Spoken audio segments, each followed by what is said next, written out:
Sony welcomes you to today's big AFL game, bringing you all the action in high definition.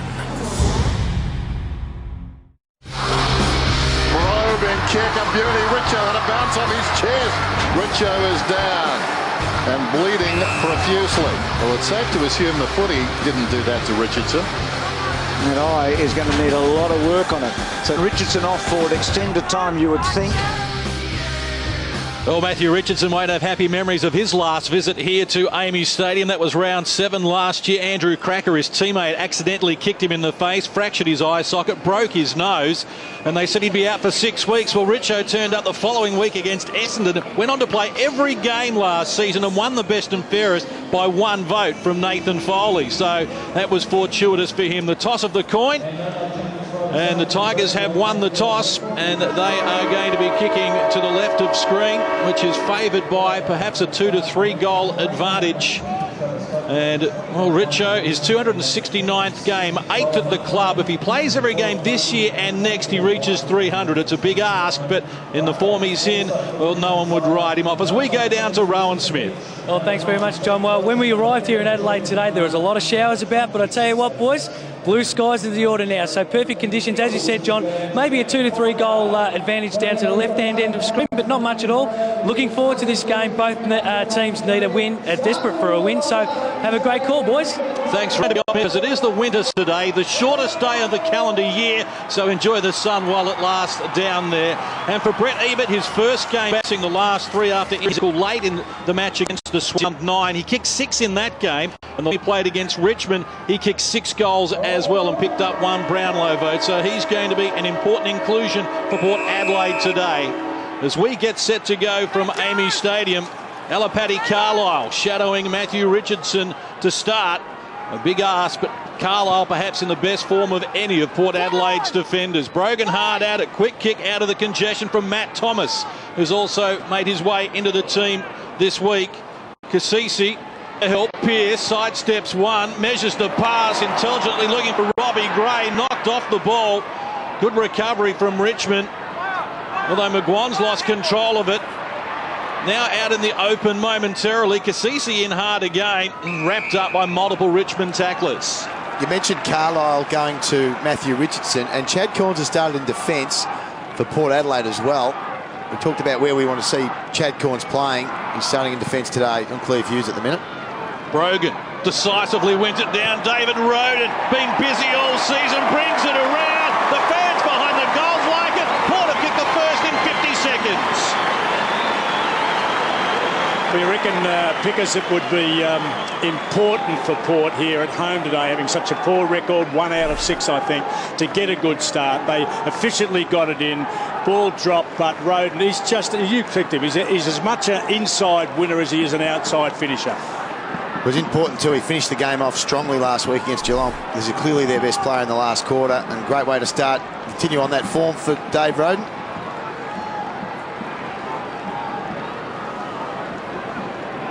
Well, David Roden, given away by Richmond after his knee reconstruction in 05, played every game last year for Port Adelaide and was top 6 in their best and fairest. He's come back to haunt the Tigers early here. Again, Port Adelaide get the ball in their direction. Treadray out strongly. Again, Pearce involved. Measures the pass, even on the end of it. There's a good... both those small boys in the pocket are both very good overhead, aren't they? Eber's very strong overhead, as well as having a good ground ability. Yeah, very, very strong hands. Calvin Moore, who's been in good form. He's only conceded multiple goals a couple of times this year. Been one of the stars of the Richmond defence this year. 20 goals, 10 this season. Ebert looked a little ring rusty there as he drags it across the face of goal. Telling mark has been taken by McGuan. Short pass on for Simmons. So too Joel Bowden, the birthday boy. Turns 30 today, Joel Bowden. Short to Richardson. 18 marks last week along with 21 possessions. Oh. His disposal only barely getting to Nathan Foley. And Port Adelaide trying to force Richmond laterally. Now they find an open man. It's Shane Tuck.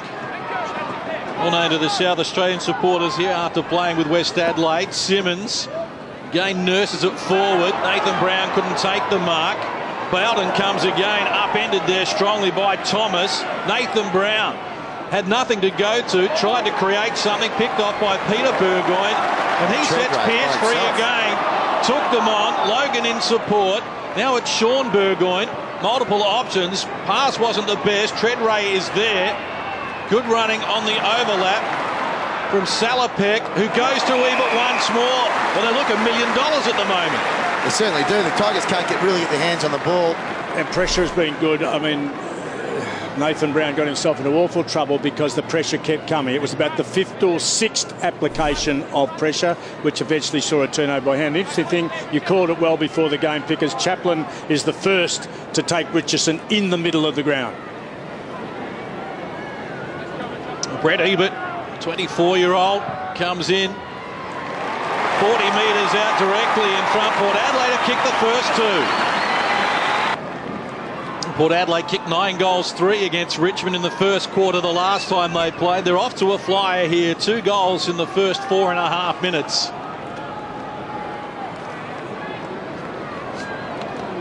And Brogan goes hard up against Simmons.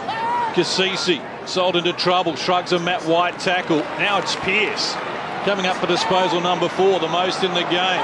Not really a good one for Sean Burgoyne. And now a chance for Mitch Morton to get Richmond forward. Delidio trying to track it down. Corns, that's Chad Corns, gets rid of him. Dancing on the boundary line, kept it alive. Went with the outside of the right foot, and it falls for Troy Chaplin. Eventually he reels it in. Roden, well, having ball handling problems as well, but he leads the AFL in running bounces. And he's picked up a couple early here as well. Just dancing around Joel Bowden. Good creative work from the Roden runner. Beat as he marches forward. Kick not the best though. Richardson there, Tambling. And now Richmond look to clear the danger zone. It is good to see players take the game on like that. Remarkable. It really was, Pickers. I mean, he took about 5 on and beat the lot. Just had a crook kick in the finish, didn't finish the great work. Mitch Morton plays on quickly. Carlisle getting back with a fingernail on that just to prevent a mark. Running into the goal though, Nathan Brown. Well, it's taken 6 minutes, but Richmond get there first. Nathan Brown kicked 3 goals last week. That's number 23 for the season. He did lead the Western Bulldogs twice in their goal-kicking award while he was there. Dean Brogan averages 19 hit-outs per game. Number 7 in the AFL. Will go at it here against Troy Simmons. Decisive tap. Tuck bustled off the ball. Brogan came again. Kane Corns to Daniel Pearce. Shut down effectively by Tambling. Foley breaks one tackle, releases Tuck, slow hand pass. Now it's Bowden for Tambling. He's putting together a fine month of football, Tambling, perhaps his best of his career, and now it's Kelvin Moore. Have to go down the line here. He's undecided. Ebert puts some pressure on. He has to retreat to the back pocket. Bowden coming back for Kelvin Moore. Simmons is trying to be the longer option here on the centre wing. Porter just holding their zone here. They're making real hard work of getting out of their back 50, Richmond. This is a real struggle at the moment. Polak often running with a bounce. Indiscriminate kick though. Port Adelaide with numbers. Salopek, handball over the top of Treadray. Ebert all alone, but Treadray likes his chances and makes no mistake. Well, that's one of the worst options. Now, I'm not sure whether it's the option that he took or whether it was just a very, very poor kick. He disfilled. That's interesting.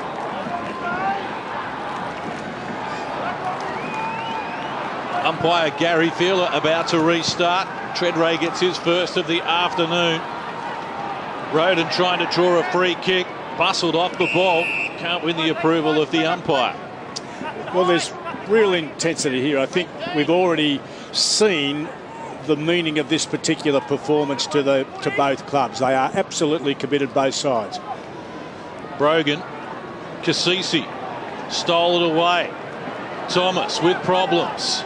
Logan involved. Cassisi close quarters. Kane Corns. And now it's Boak. Carlisle dodges one tackle. Goes out wide. Chaplin. Motlop leads to the pocket. They go to him. Had the sun in his eyes. Hack from behind. Can't win a whistle. And Richmond clear to Richardson. I reckon that the Port Adelaide, when Richardson's playing on Chaplin, Port Adelaide will try and use Chaplin. Poor kick from Richardson, picked off by Brogan. Peter Burgoyne about to be tackled from behind us, holding the ball.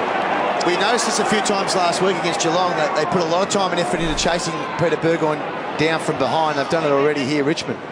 Foley with the quick kick away. Scooped up well by Revolt. Running onto it is Trent Cotchin, the rising star from last week, continues on with his good form. Well, Trent Cotchin certainly knows how to find it as well. He started on the bench here. He's now kicked goals in 5 of his 6 games as we go to Rowan Smith. Well, boys, they're just at the back of, we can't see it here on the screen, but at the back of Matty Richardson's right hamstring is as black as the ace of spades. Have a look at that bruise, boys. So just been noticing he's limping a little bit at this stage. So I'm just going to keep my eye on that right hamstring of Matty Richardson's. Well, his career high disposals are starting to wear out the big man. He's had it so much. It was a big cork. That black bruise. There's a big bruise in his hamstring. You wouldn't be playing if it was a tear, obviously. No. So that's a hell of a... Somebody's kicked him very hard in the back of the leg. Port rebounding off their half-back line. Peter Burgoyne gets it out wide. Poor disposal. Tigers looking to clear and do so now through Nathan Brown. With a bounce. No one inside their attacking 50. Revolt the target. Now they stream forward. Richardson, Cotchin, and out wide. They bring the ball now to find Cleve Hughes.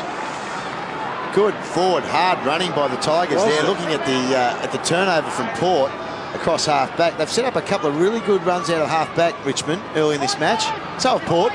Port have been running and carrying a bit as well. Cleve Hughes, well known to South Australians, played with Norwood, was captain of South Australia's under-18 team when he was an All-Australian. And that looks good off the boot. Richmond get back-to-back goals for the first time today.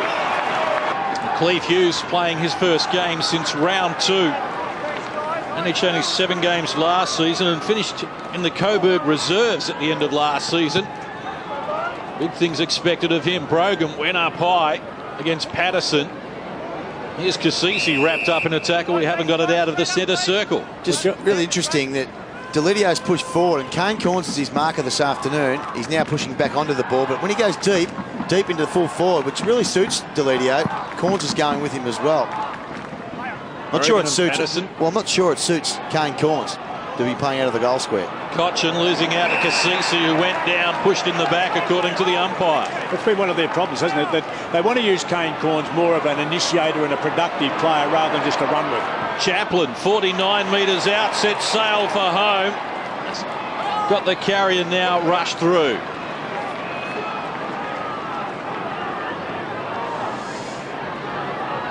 First minor score of the game after 6 straight goals. Port Adelaide lead by that point. This is Matt White coming out wide to find Jared Oakley-Nichols. Shut down by Gray. Took a long time deciding and then came up with a poor decision. Salopek.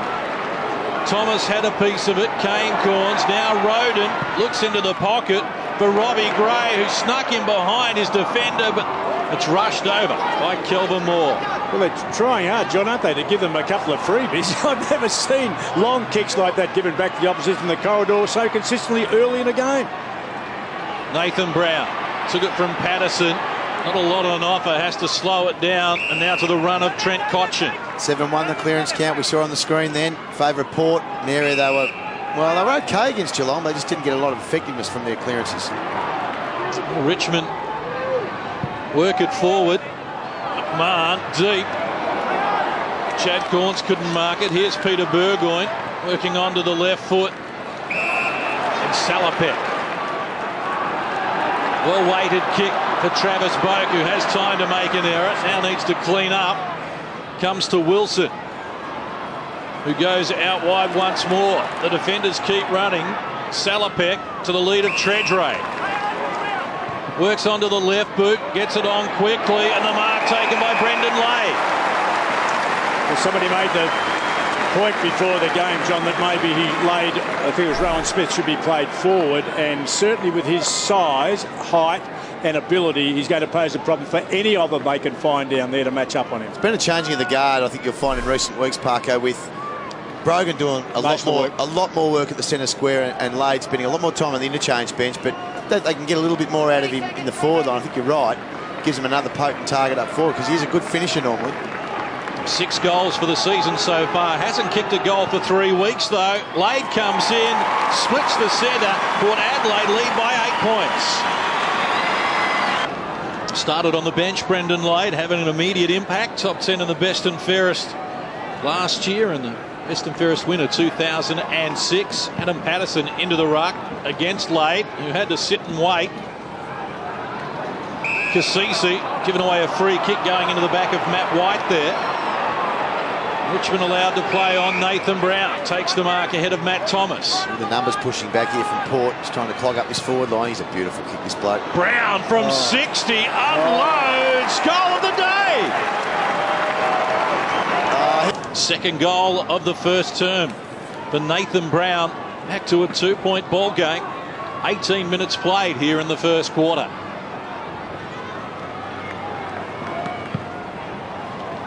Laid up high. Took out Patterson in the process, who's slow to recover. Chasing it down, Polak did well there, the big man, and now releases the ball to Shane Tuck.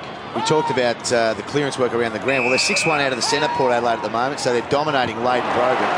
Sean Burgoyne with a tremendous smother, but it comes to nothing. There to clean up is Luke McGuan. And the Tigers pressing again here. Tuck driving deep to the goal square.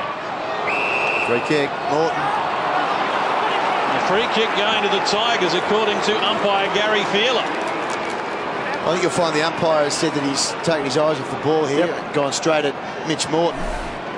And we can have a look. The eyes went off, and that's probably a fair call. That's a free kick. Could have it both ways, I reckon. Have the back of the head from Corns and the front of the head from Carlisle.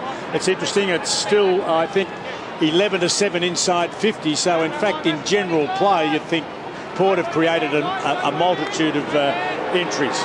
It's been very accurate this season, Mitch Morton. 11 goals, 5 so far in 2008. Makes no mistake, the Tigers in front for the first time today. Mitch Morton now with goals in 7 of his 8 matches in 2008, and a multiple goal kicker on 5 of those occasions. Struggled with the West Coast, played only 12 games in 3 years, but he's still only 21. And he looks like he has a lot of upside for the Tigers, who have a 4-point lead as we enter time on, term number 1. Patterson did a good job to get Richmond going forward once more.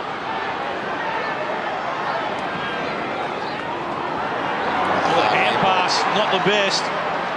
Put Hyde under pressure. Tuck has to come and clean up. His left foot a little short of the money as well. It's good to get down to Rowan Smith. Now, Smithy, you picked up a little bit of treatment, or what you'd say, a little bit of hard stuff on Trent Cotchin. Yeah, Piggers, Port Adelaide have just noticed a difference between Trent Cotchin and Michael Wilson's just on him now, but Nick Lower was just getting into him before. So just giving him a little bit more attention than what he received in the last couple of weeks. Tigers hard at it again. Strong tackle from Nick Lower. Not happy either, Troy Simmons. That was what you call, it's a good, fair, hard tackle on a very strong bloke in Simmons, but that's what you want. That's a good intent to tackle. Well, Nick Lower put himself about against Geelong last week. Continue on with it here. This is Patterson. Wilson missed the tackle. Kane Corns, his hand pass missed the target as well. Well, she's pretty tight just at this minute, isn't it? This game has reached the stage where there's nothing much in it. Winning these contests right now, Pickers, is absolutely crucial. Laid up high. Taps it in Port Adelaide's direction. Tuck first man there, though, with the support of White. Foley knocked over, disposing of the ball, laid back strongly. Looks for the corridor. And the run of Carlisle. Now it's Logan. Peter Burgoyne. Wheeling and dealing. Gets around Morton now with a bounce. He's third in the AFL in running bounces. So happy to do the job again. Robbie Gray runs onto the ball. Motlop, goal side of his opponent. Works to the front, an intelligent mark. The boy was coming back. I know it was McGuan, was coming back to try and make body contact. So he just jumped over him. Just a little jump over him. And took the ball. I mean, that's a rare ability to be able to actually, in that situation, time your jump, land the right button, still catch the ball. Kicked 5 goals, 1 against the Tigers the last time he saw them. Gets off to a good start here. Port Adelaide back in front. Going forward. A combined 10 goals, 2 to start the game. It's a tremendous match, Rowan. Yeah, it is, John. And Chad Corns has just come from the bench, just complaining of a lower calf injury. So I'm not too sure. I'm not a physio, so I don't know what that's called, whether it's a soleus or something like that. But physios are just checking him out at the moment. A soleus it is. That's the deep muscle underneath the calf. There you go, Parque. Yep, so you're a man of all trades, David. Professor Tambley gets the ball to find Simmons.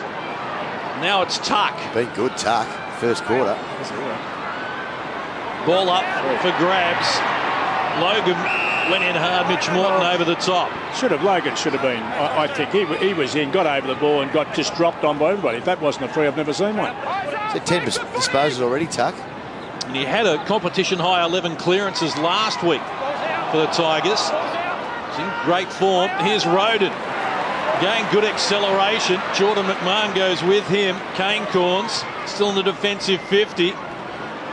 Paddles it around. Treadray. Only as far as Patterson. Tuck again. Not sure he was aiming there. He'll whack this too.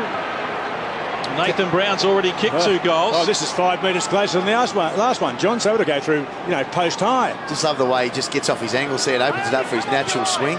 3 goals last week against the Demons. That's right to the goal square, but a minor score. The first of the match for Richmond. Apoplector, that one. A bloke who doesn't know his ability and should have lobbed it short in the 10-yard square. Well, I reckon he's probably within his rights after his last goal. He should have. That's right. We backed him. Chaplin looks for the lead of Treadray. Got good separation on Polak. Good depth for the left foot kick for Motlop. McGuan right there with him, doing a good job initially. Salopek knocked down with some problems. Held to him, according to umpire Gary Feeler. Well, I don't know that we expected, but we're getting a bit of a shootout, aren't we? I mean, I don't mind this because I reckon there's enough intensity, pressure being applied defensively to make it interesting. But it's it's a goal-scoring game. They're taking it on. We'll enjoy it while it lasts, David. You got predictions, John, have you? There's Roden. Good pass. Motlop dropped what he should have taken. This is where they've been dangerous, the Tigers, on the rebound here. 2-on-1, they work it out. The mark taken by Brown. It's amazing he's able to take that without any body pressure at all. Richardson on a long lead. An empty forward line here if they can get it in quick before the cavalry arrives. Morton. Richardson looks for Morton. Well-weighted kick. He wants to play on quickly as well. Works around the body. Never looked like missing his second. Well, Mitch Morton kicking the last 2 goals for the Tigers. And for the 6th time this season in 8 games, he's a multiple goal kicker. Richmond by 5 points. Seesawing affair, 3 lead changes already. Tick over 27 minutes played. Term number 1 laid. This time the jump, still got the tap. Somehow got it out of there as well. But it's Tuck with another clearance. Going deep. Revolt. Good contest. Spills free. Lurking onto the loose ball. Cleef Hughes has kicked a goal. Well, the Tigers have actually won the last 3 centre square clearances. Now, a bloke who won't get a lot of kudos in this passage of play is Rewalt. Now, look at that contest. They were pushing back hard on him. He was able to get it to the front, which is exactly where you want to get it. That's where Cleve Hughes knew it to go. That was the whole idea. Fantastic bit of play. It was. It's good. He could have gone for the mark. He was in a bit of position. He could have ridden up on him, and he actually put it in the pathways, mate. But the one before, Tucker, you nominated a minute ago, is killing them at this stage out of the centre. Well, Richmond have got their highest scoring first quarter of the year. 7-1. They kicked 7-4 in the first quarter the last time they played Port Adelaide. They've still got a tick over 3 minutes left here in the first quarter.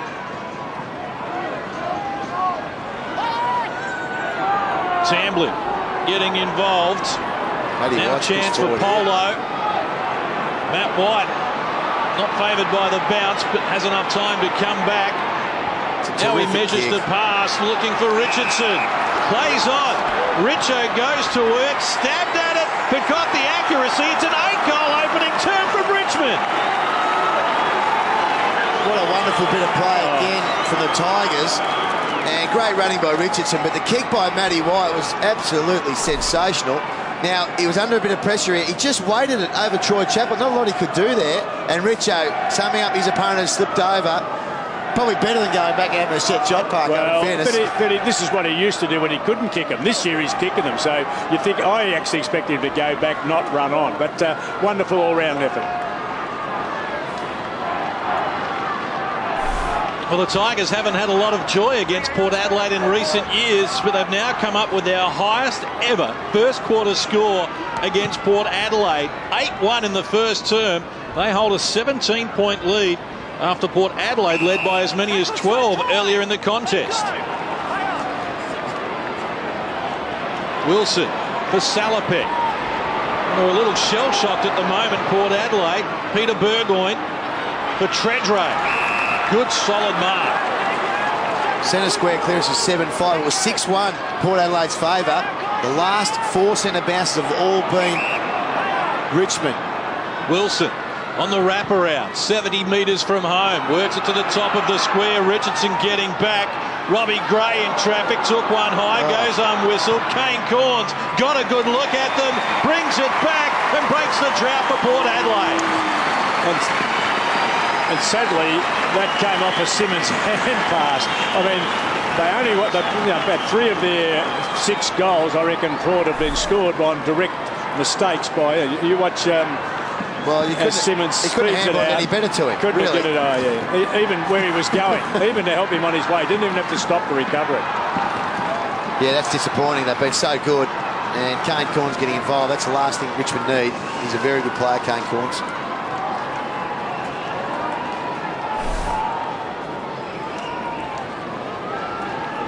Well, 14 goals here in the first term. We've played 31 minutes and we still have time for more. 1:57 left on the clock. Brogan back into the ruck. Roden trying to draw a free kick. Tangle of arms and legs, and now we'll need another restart. Looks a bit sore, Chad Yes, Corns, I was isn't just he? saying the same thing. He's struggling. It's either high up in the Achilles or very low under the calf, as you quite rightly said, Parko, the soleus. Might be the gastrocnemius, but I'm not sure. Roden knocked down, going nowhere after Brogan had found him with the tap. And a free kick going to Richmond. Gee, they've tidied up in this area, though. In the last 15 minutes of the quarter. Oh, this is very good play by the Tigers. Left footer too. Chris High, 52 metres out, set sail for home, and Richmond have kicked 9 in the first term. Chris Hyde gets in on the act. Richmond had the highest scoring first quarter in the AFL this year. 9 goals, 1. And there you see the wrap into the ribs for his trouble as well. Never hurts quite as much when you've kicked a goal. I think it gave him time to lie and have a quick look at the scoreboard and see the replay. I think he was allowed to lie down and do that. Oh, we have a shootout. Cassisi to drive Port Adelaide inside their attacking 50. The mark taken by Kelvin Moore. Little over a minute to play. Polak. And use Bowden. They've got loose players on this side of the ground. They can use McGuire, who's going to be the next kick. Moore looking in the other direction. Well, now he comes back to Bowden. The corridor, Matty White's been there, Matthew White. Pretty much on his own, really. Now he's got Roden as an opponent. Well, they've got a man up here. Well, Newman's pushed up, and they've got loose players on the centre wing, which is Hughes. I don't know what Port are doing, but they're not finding a man. Well, this is crazy stuff, isn't it? Everybody complains about the method of play, but it's completely decided by the team that doesn't have the ball. Well, Cochin's pushed forward now. But they'll end up getting a shot at goals here because I don't think Port are switched on.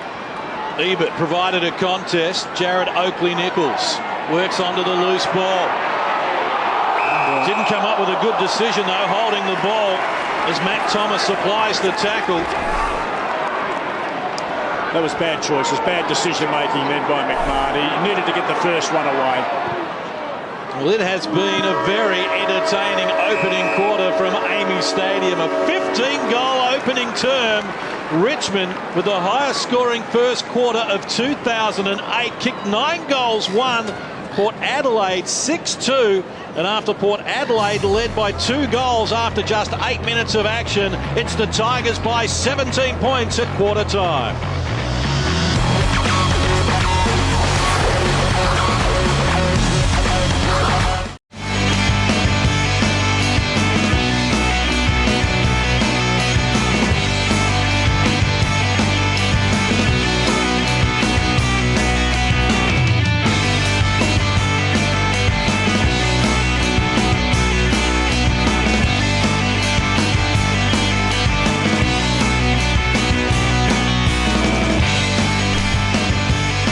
Entertaining opening quarter from Amy Stadium. A combined 15 goals have been kicked. And Richmond with the highest first quarter in the AFL this year. That must please their assistant coach, Brian Royal, who's down on the boundary line with Rowan Smith.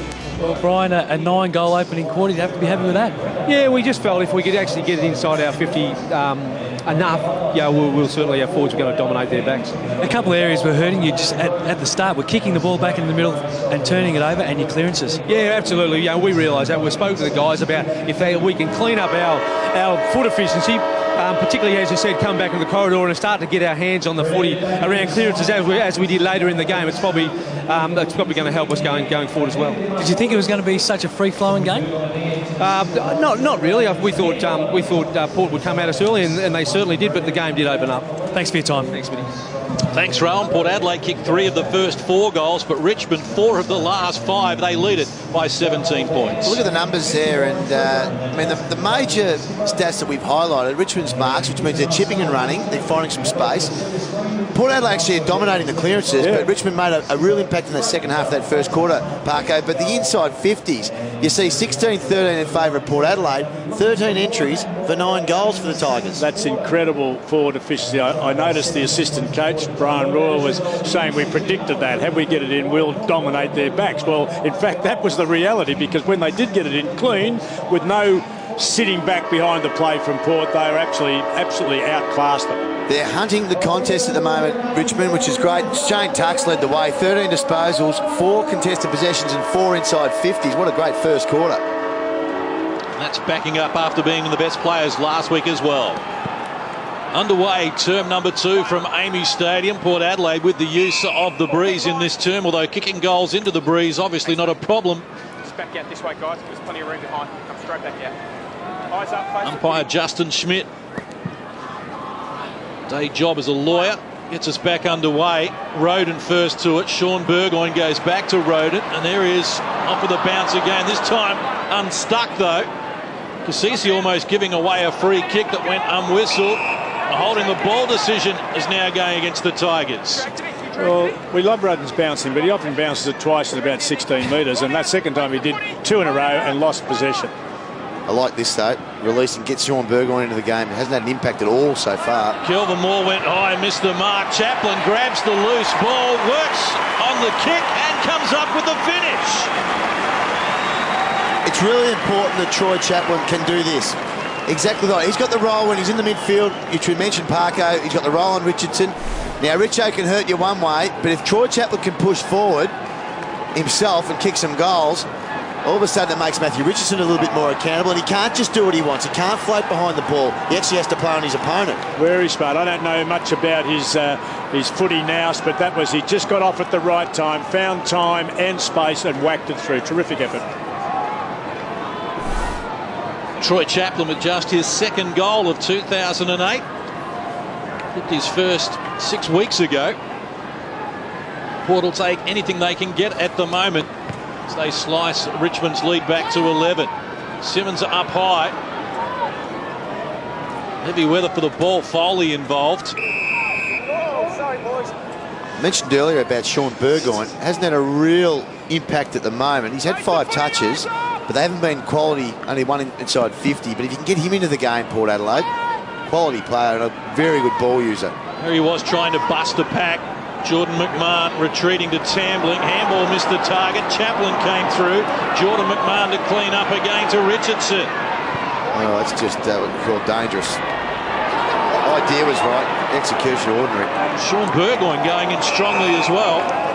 You've caught it. It's a fascinating contest where you take time to look at the Chaplin-Richardson variation of what they're doing as soon as the ball changes hands. It's just a really fascinating contest within this contest.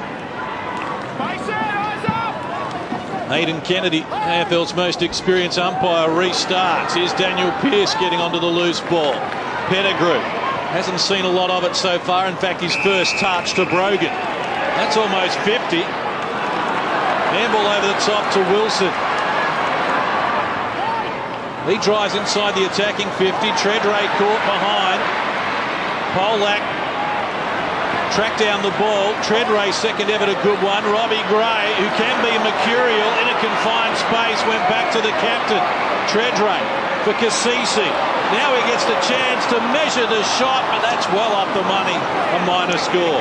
He's better than that, Pickers, isn't he? I mean, I thought he was a class act with his feet, but that, with time and space, he just absolutely butchered it. Joel Bowden restarts. McGuan in the back pocket. Wants to switch play. Chasing Tuck around now. Kelvin Moore. That's a good kick. That's a very good kick. To the run of Polak. A bounce on centre wing. And now has the Tigers going forward with good fluency. Mitch Morton on a long lead. Wants to play on. 55 out and closing. That's not his best effort. He's missed a lot. Well, that was a boy who's, I think, got a rush of blood and was going to try and do it all himself. He didn't look for any other option other than he was going to finish it, and it was a very, very difficult task. Brogan, handball over the top for Chaplin, who has Peter Burgoyne in support. Kick set up in the air. Boak has to track it back. Tandling there with him, but Boak puts on the Jets. Good effort in the finish there coming from Jared Oakley-Nicholas just to push him off the kick and force the error. Tigers with numbers in the corridor. Jordan McMahon played here in South Australia with Glenelg. Chaplin had the run of it initially. Now Revolt has 2 to beat. Pettigrew comes across to relieve the pressure for Port Adelaide. Peter Burgoyne in the centre circle. Undecided. Now looks to go long. Motlop caught behind. Use of the body was good. McGuan wanted a free kick. I reckon you'll find he pushed him in the side. Yeah, well, that's good. That's good if he did. I reckon he did, but I want to get a better angle. Yeah, that's probably the left hand may have been around. Well called, John. Well called, John. We two doubting Thomases on your right that didn't agree with you. Yeah, and again, then looking at that angle, maybe. Well, maybe there was a little. Well, you've got to be allowed to attempt the mark. I reckon that's a push is a push is a push. Yeah, fair enough. Motlop, one straight so far this afternoon, gets the job done. Porter picked the first 2 of term number 2. I don't agree with that. I just think if he's got front position, he cannot be pushed out. At no stage could he actually make a contest with the man. I would argue that strongly that's a bad interpretation of the rule. Chad Corns back on the ground and push forward. Brogan doing the ruck work, beaten to it this time by Simmons, who got it down for Polo.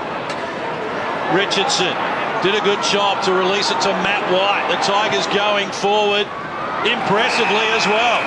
And good to see Richardson in the middle of that, actually thinking it through and releasing the ball with his hands to set it up very well, which is not one of his great assets. Not Matt White. Obviously, the kick from Matt White was very good, but the Travis Boak effort on Richardson was a bit ordinary.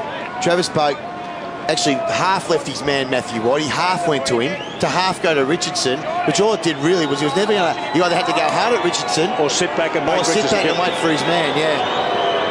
Well, Cleve Hughes has a career high of 3 goals in the AFL. That's his 3rd kick of the day, and he's sprayed it now with 2 goals won. Well, after the first one, which looked, John, extremely convincingly, that was at the other end of the screen. So now we see here, I was looking at the replay. See, he sort of half went to him, and then what it did was it exposed his direct opponent. White. Yeah, it made no contact with either player, really, in the finish.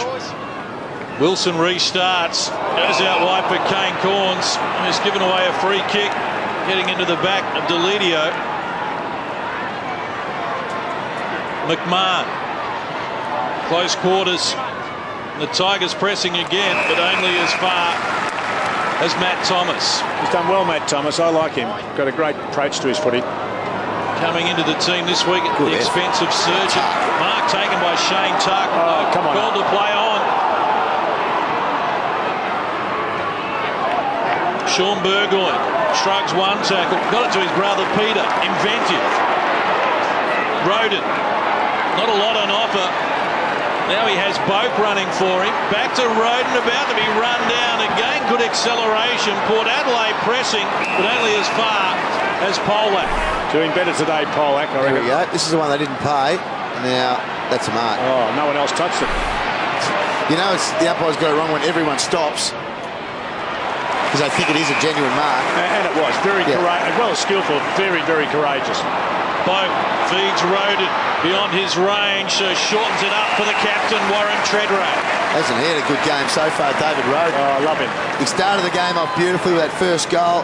He's taking them on, he's running and carrying, exactly what you want your running players to do. And another good setup here for Warren Treadray. Well, Roden was Port Adelaide's best last week against Geelong. He perhaps will be leading their best and fairest at the moment, and no doubt enjoying this against the team that gave him away. I'm sure the Tigers fans will be enjoying it as much. Treadray, 1 goal to his credit already today. Measured approach, the fans like it, and Port Adelaide are back in front. Warren Treadray's been doing his job this year. He's been held goalless just once in 13 games. Multiple goal kicker today. I reckon he's got his spring back. He really struggled a bit last year with that knee, but he's got the sticky fingers again, Warren Treadray. He's had a pretty good year, and we've seen a lot of him this year on Fox. Tuck dispossessed, comes again though. Logan went in strong. Here's Matt White. Now he has tremendous acceleration. 40 metres out, has pushed it to the side. A minor score.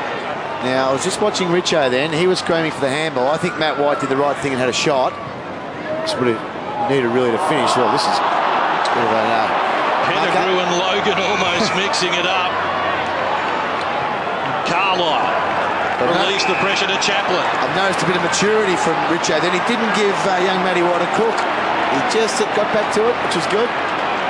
Chaplin centre wing, looks into the attacking 50 or just outside, was after Treadray. The pass just astray and out of bounds. Not a good kick in the finish, really. I mean, he did have plenty of time. He carried the ball a long way and made an absolute mess of one of the easiest entries into 50 for the day. Rowan Smith. Well, boys, Chad Corns just come from the ground again, so he's still hampered by that right calf injury, so just keep an eye on him. Robbie Gray wheels around the corner into the pocket. Sean Burgoyne outnumbered 3-1. Well, you'd think, Rowan, that'll be the end of the day. He's had a struggle to get back on. He couldn't. I saw him try and take off for his first effort there. Couldn't do it. I reckon that's the end of the day for him. Yeah, he's just walking past me at the moment, boys, so he's a little bit hampered. He's just walking at the moment, just trying to give a little bit of a stretch. Lean over and ask him, Rowan. I won't do that, Pickers. Some might suspect it could be the end of the season for Chad Corns, the way he's travelling at the moment, unable to shake off these injury problems. He's had the hand we know about. Parker, you think he's got a knee problem as well now? Definitely has. It's been a long-term knee problem. Mark Williams talked about it. If they get to a position where they can't make the finals, he'll be the first player operated on there. Just 4 wins so far from 12 games. They don't need to lose too many more before that comes into the equation. Oh, I think they're nearly cooked if they can't win today. If they can't beat Richmond at home today, 1, they don't deserve to be in the finals, but 2, they're not going to probably be able to make the finals anyway. It's just getting away the season. They've had a tough draw, we know that. So they have 4 of their next 5 here at home, so if they're going to make a stand, if they win today, there could be only 2 wins from 6th. So it is a lot of ifs and buts. Well, they've played the Cats twice and been beaten twice, so that's 2 losses. And Sydney twice, and they've been beaten twice. Well, they've lost so many of their games this year by close margins. Last year they were on the winning side of those games. Motlop takes the mark. This beyond his range, John. You know him well. Well, I think he's within range. Brogan wants it long, one out in the goal square. I reckon he'll try and take him on the mark. I reckon knowing him, he'll do something special like sending it by an aeroplane in there. No, I reckon he's going to run up, sell the dummy. Oh, he probably will too. No, they're too smart. Actually, Rewald's left his direct opponent to actually take that on. Look at this mongrel. Well, he's floated it forward and he's got the distance. Richmond needed to do a better job, but Motlop strikes again. He is embarrassed. In fact, he's gone off the ground. He's so embarrassed. Well, Dwayne Russell often talks about his bag of tricks. Well, he's certainly got a big bag. The Port Adelaide have kicked the first 4 goals of term number 2 with the aid of the breeze. They're back to a 6-point advantage. They trailed by 17 when we started this term, and they're off and running again. Brogan, energised, needs to get rid of it quickly. Shrugged as he took the tackle. The mark taken by Newman. He's become a very good player, John Newman. Very, very reliable. Joel Bowden on a half-back line. Going to swing it across ground for Kelvin Moore. They've just stopped a little bit of this run here, Port Adelaide. They've stopped the Tigers' run and release from half-back. They're holding their zone well. They've got some alert players around the ground. Chaplin's doing a good job on Richardson. Bowden with another bounce, works his way outside the defensive 50. Newman. Now Patterson, a little slow off the mark, but Dean Polo made the run for him. Driving the ball deep, not to the advantage of his forwards though. Port Adelaide looked to scurry it away. Chaplin. On here. Oh, they've got loose men everywhere. Now, Ebert should really run and try and get the 1-2 here. Looks for Sean Burgoyne at the back, and Bowden there to take a saving mark. See, I'm not quite sure what he was doing then. He could have drawn the player, got a shepherd from lane and got the one back, or at least taken him on. The kick, he had to kick that 65 metres. They had a 4-on-3 fast break there. Weren't able to parlay that into a goal. And that could be a turning point. Bowden for Kelvin Moore. Patterson right there with him. Here he comes again. Chad Corns back on the ground.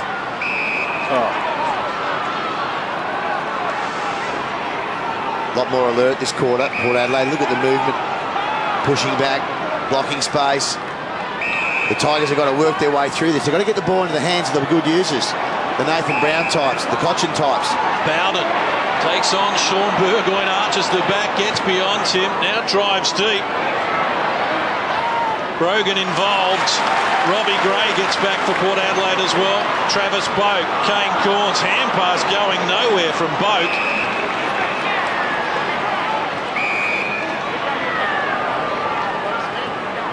.5 minutes played, term number 2.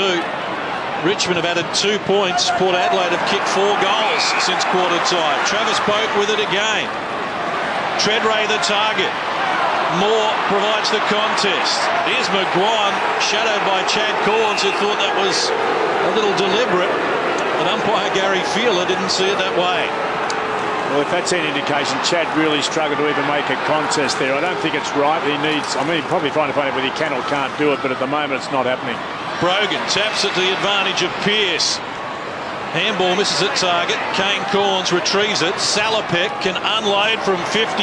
Chad Corns the target, and the ball is rushed through for a minor score. He's a very brave boy, Chad Corns. I thought he was done and gone. Well, it's a pretty big passage of play here for Port Adelaide. We know their season's online, so is Richmond's. But you want to get your best player out there. You just at least see if he can get out and get it happening. Delidio been well held, just his 3rd disposal. Looking for Newman, who did that well. Keeps it alive and now off and running with support. Patterson. Brown one out in the goal square if they can get it to him. He's looking a little shorter than that. Dancing on the boundary line and still going strongly. Dean Polo to Revolt, who sidesteps one and another and and squirrels it through.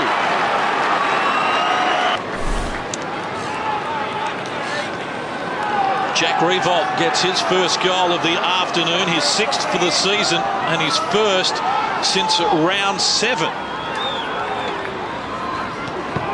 Port Adelaide lead by a point. Took 18 minutes of that term for Richmond to register their first goal, and Port Adelaide are hungry for more Motlop. Goal side of his opponent. Now with 3 to beat, really needed some support as they feed Chris Newman once more. Jordan McMahon slowing it down. Foley. Disposal number 13 for him. Only Joel Bowden with 15 has more for the Tigers. Newman finds Joel Bowden.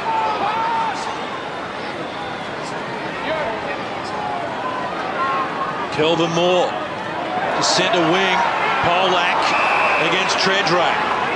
Good contest, and Polak's been good today. 10 disposals. Oh, the sun got his eyes. He still got it. Oh, come on up. Not sure why that wasn't a mark. Tuck, neat kick. Oh, finds Delidio. Release the other side of McMahon. Goal. Jordan McMahon runs inside 50. Hasn't kicked the goal for 5 weeks. There's now. But he's broken the drought. Well, he played with Glenelg and made his AFL debut here at Football Park, as it was known, round 6, 2001 for the Western Bulldogs, Jordan McMahon. His 3rd goal of the season after starting on the bench today. Lade giving Patterson one across the chops. And the Tigers have steadied here after Port Adelaide kicked the first 4. Richmond have hit back with the last 2 goals. Like this too. Get it into the box, you can run and carry. Good kick by Patterson. McMahon unloads again. Deep. Here's Mitch Morton latching onto the loose ball. The Tigers have kicked 3 goals in 3 minutes. Mitch Morton with his 3rd goal this afternoon. It equals his career high in a game. And Richmond lead by 11 points. Well, it's funny you say Cassisi has gone, and he's now at 12 possessions, and Tucker's only moved to 14, so he's done a terrific job. 22 and a bit minutes played. 2nd quarter.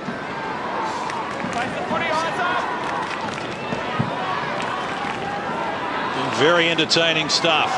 Nice and tight in the centre square too. You can see all the numbers. Roden just losing his footing. Has a support there of Matt Thomas. He goes in search of Nick Lower. Foley corralled him, then bumped him off the kick as well. Cassisi on the retreat. Not a lot on offer.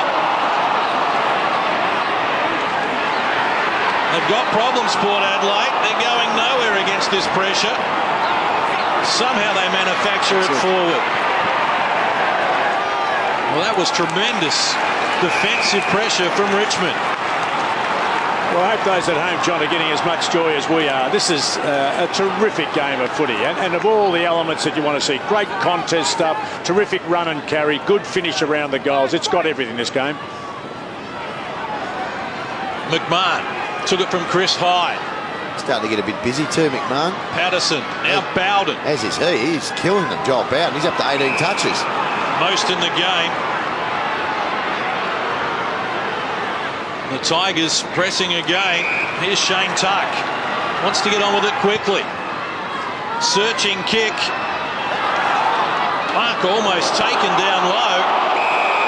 And they're holding the ball now, according to Hayden Kennedy, has been awarded against Polak. Well, that's what the rule says. I don't learn much, but that's what the rule says. If you're going to drag it in like that, and you get tackled fairly, which he was, it's an automatic free kick. Peter Burgoyne deep in defence for Kane Corns. Pearce. That one on the mark. Charging out, Warren Treadray takes it right at centre wing. Has Logan running. Set him a task. Newman was there for Richmond. Now it's out of bounds. You asked Richmond people about a guy called Chris Newman. and the way he goes about his footy, that's the sort of teammate you want. You want a bloke that when it's his turn to go, and he did it on the centre wing and got them on this roll, I think, and then even that attack on the footy then was terrific. Delidio surrounded, dropped the ball. Free kick, Port Adelaide. He's one that Delidio's, he hasn't set them alight today, has he?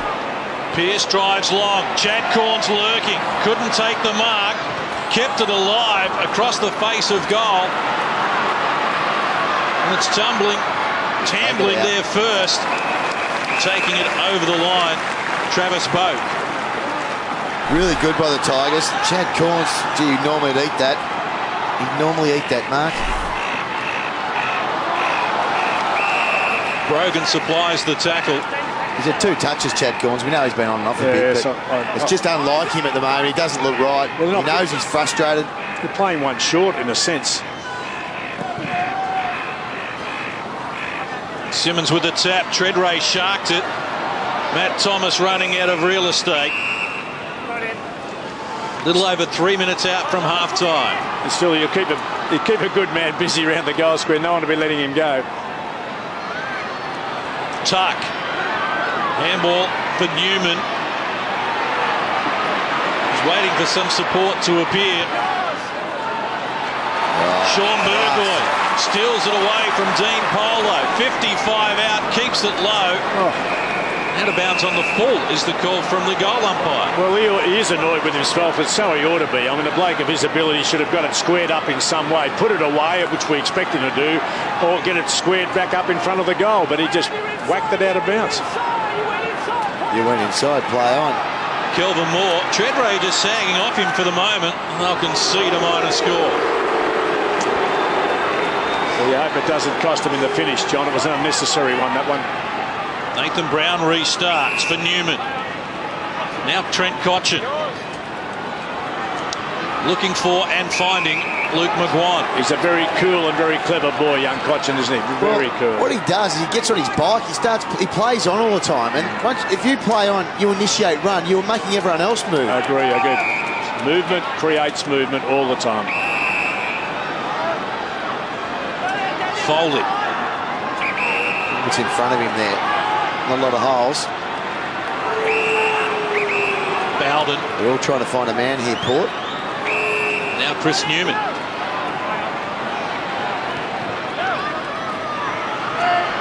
Drives it long to the wing. Mark taken here by Polak. He's doing better today. No, he made a terrible error early, but he's got better as the game has gone.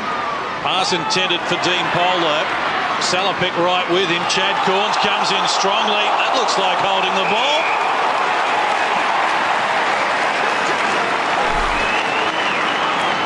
Less than 2 minutes to play until the major break. Logan hands over. Kane Corns pushed as he took the kick, found Ebert. Motlop is the only man within the 30-metre arc from goal. He leads to the pocket. What disposal from Ebert to find him. You summed it up, John. The only spot he could kick it if he didn't go back and load up from 60 himself was into some space, and he did it beautifully. Look at the Tiger defenders there. Couldn't have weighted that any better. Perfectly done. And you'd be tempted at this stage of the game, and being a prodigious kick, to have a crack, but he did exactly the right thing. Motlop's putting on a show today.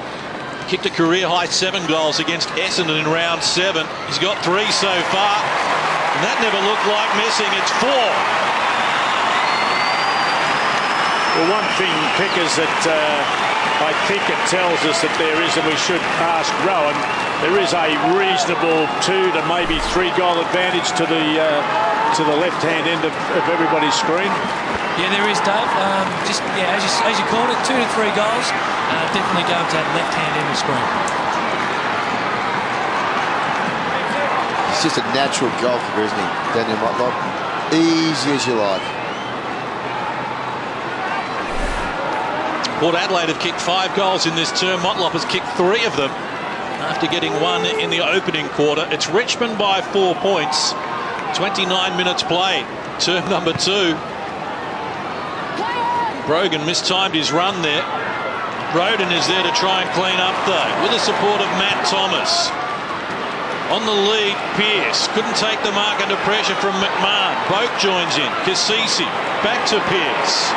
45 seconds and counting until half-time. Brogan the target. Pearce looking short. Salopek off a step. Good vision. It was good vision, John, because he could have blazed away then, Salopek. He's in really good form, Salopek. He's had a good year. He's had a dozen possessions today. But this is such an important time of the quarter. You're coming up to half-time. Port Adelaide got all the momentum. Then Richmond hits back with 3 goals in a row. If Port can finish with a couple of goals late, if he can finish it off here, they'll go into half-time feeling pretty good about themselves. I reckon 5 minutes ago they wouldn't have been. 19-year-old Travis Boak hasn't kicked a goal, or just 1 goal in the last 5 weeks. Comes in on the siren, pushes it across the face. It's missed poorly. It's a minor score, but that reduces the margin here at half-time to 3 points, and that is a good recovery from Port Adelaide, because they were down by 17 when we started the second term. They kicked the first 4 goals of the quarter to retake the lead, and at the major break here from Amy Stadium, it's Richmond 12-3 75, Port Adelaide 11-6 72.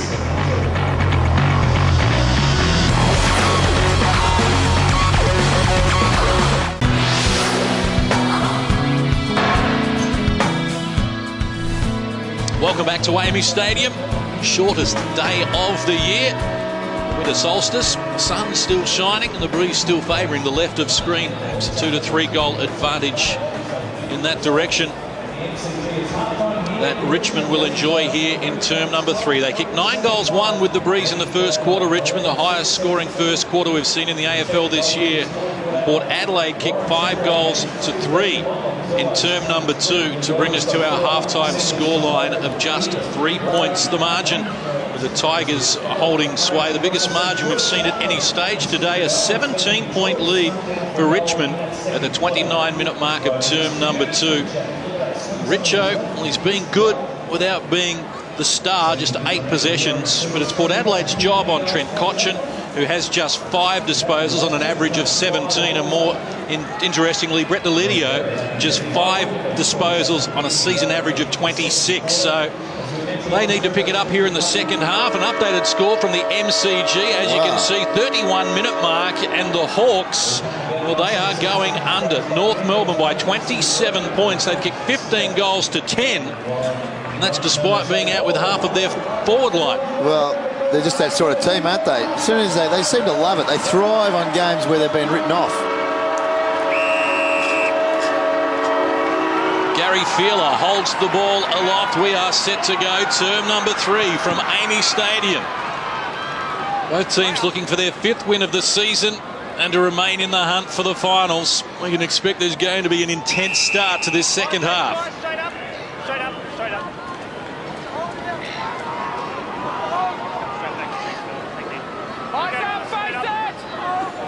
20 players milling around the ball, majority of them inside the circle. And Gary Feeler has found a free kick to the Tigers. I don't think I've ever seen 21 or 22 players, John, in the actual centre circle on the secondary bounce. Foley, good distance with the kick. Lurking at the back was Cleve Hughes. Couldn't find the handle on it. Now the ball being escorted toward the boundary line by Michael Pettigrew. You don't get a look at it often like that. Young Cleve Hughes should have taken that. He got over the top, timed it beautifully, just couldn't take it. The arms just collapsed a bit, didn't they? Shallow throw in. Tuck read it best. Got it to Revolt. He was knocked to the ground by Michael Wilson. It goes unwhistled. Cassisi cleans up for Port Adelaide, looking for Pearce, who started the game well. Problems now, though. Jordan McMahon with the tackle. They're away. Shane Tuck from the 50-metre arc squares the ball up for Richardson. Actually ended up being a good kick. I thought Tuck might have been tempted to go for home. He has the capacity to kick over that distance without any frontal pressure, but he chose to square it up beautifully. Lovely kick here, out in front of Richardson. Richardson's got a run and a jump, and no one will get to him under those circumstances. I think that makes it about, on this kick, it'll be about 9 each of this little contest within the contest. 5 goals last week in the win against Melbourne. A goal kicker already today, and now he's got his second. Goal number 37 for the season for Matthew Richardson, top 10 in the AFL. He kicked 53 last year to lead the Tigers for the 12th time in their goal kicking. As Hayden Kennedy gets us back underway. Brogan working against Simmons. Rodham went without it. Peter Burgoyne off the ground, but McMahon is there again. Collected by Brogan after the kick. Deep at the back. The mark has been taken this time by Cleve Hughes. Parker, you asked for it, you got it. Well, it's interesting because McMahon's playing on Pearce. It's a good little contest, and they've chased each other up and down the ground. He got a crook kick, Pearce. It was going over the top, and he was free and had a run to goal. McMahon cut it off halfway, set this up with a lovely run through the middle, and, well, this is heavy scoring again at the start. Boys are usually, well, we saw his first effort at goals. He is a beautiful kick. Coming up for just his 4th kick of the day, Cleve Hughes. Made the goal umpire do some work, but he's kicked his 3rd goal. But in the finish, it won't be the Richardsons in the future. And so if Cleve Hughes doesn't stand up, and this is what Terry's trying, is to get other players in there who've got to deliver the target job. And he's done it today with 3. Simmons with a clearing kick for Richmond. They go forward again. They kicked 5 of the last 6 goals, the Tigers, although Mitch Morton going nowhere under a strong tackle from Chad Corns. It was a good attack on the ball by Mitch Morton, and what he did do really well then was he didn't cough it up. He didn't cough the ball up and allow the runners from Port Adelaide across half-back to get some space. He actually held the ball in. He had no prior opportunity. Really good play. Loose ball, shark by Delidio. Hand pass in front of Chad Corns. Tigers with numbers here. Richardson trying to draw a free kick, nothing doing. John, that's a bit sad. Richo then just had to be fair dinkum about that attack on the ball, and like you said, draw a free kick. He just dived forward, hoping the umpire would feel sorry for him. Brogan wins the tap. Shark though by Simmons. High ball to the top of the square. Richardson lurking at the back, shinned it through with a support there of Mitch Morton. They kicked 3 in a row. Well, the Port boys won't enjoy the debrief on Monday, I can tell you about that. There'll be a lot of asking questions, whose role was it, because they left it totally open. Well, 3 flew for it. Someone had to get a fist. Someone had to get a fist through then. Mitch Morton now with a career-high 4 goals. The Tigers have kicked 3 in 6 minutes here. They need this bloke. Sean Burgoyne bursts out of the centre. Going indirectly, though. Free kick to Chris Hyde. Off the play. Off the play. That's against Roden, unfortunately. Well, he's been many. Boys, it was against Dean Brogan, actually. Just bowled him over. Just running through the middle of the ground, just bowled him over. The umpire saw it. Well, we saw this last week. Dean Brogan. Now, he's big, aggressive, but he needs to channel his aggression. He did this every time Geelong got a goal last week. Polak joining in, looping handball. Back to where it started with Chris Hyde. Polak now for Nathan Foley. Dances around one would-be tackler. Good disposal to find Dean Polak. There's a few just cruising here for Port at the moment. They allowed him to stand there for 5 or 10 seconds, Dean Polak. Hasn't played since round 2, Dean Polak, from just outside the 50. Got the distance, but the accuracy not there. But the margin is now 22 points. It's the biggest we've seen at any stage today. And you'd think if Polo, Cochin and Delidio actually get up and go now, they could make the difference. And Nathan Brown. That's the 4th one, isn't it? On the reverse side, though, if Sean Burgoyne starts to get involved, which he hasn't at the moment. Bowden picks off the pass from Treadray to find Richardson, just outside the 50. Going back with purpose here. Not an easy kick. No, he didn't turn around, John, quickly to see that much else was on. I don't think it was, but he's made up his mind he's going to kick it. 33-year-old, the oldest man with us today, gets it long, but not the accuracy. He does get him to swing left to right too, Richo, when he goes on that angle. The hook angle, he sort of pushes it in, but gee, it was poor play. I mean, they're falling over. They're making a lot of mistakes, Port Adelaide. Chad Corns. Got 3 touches, Chad Corns. This one not to the advantage of a teammate. Picked off by Jordan McMahon. Bowden in support. The Tigers are mauling Port Adelaide at the moment. And this man, Cleve Hughes, is having a day out.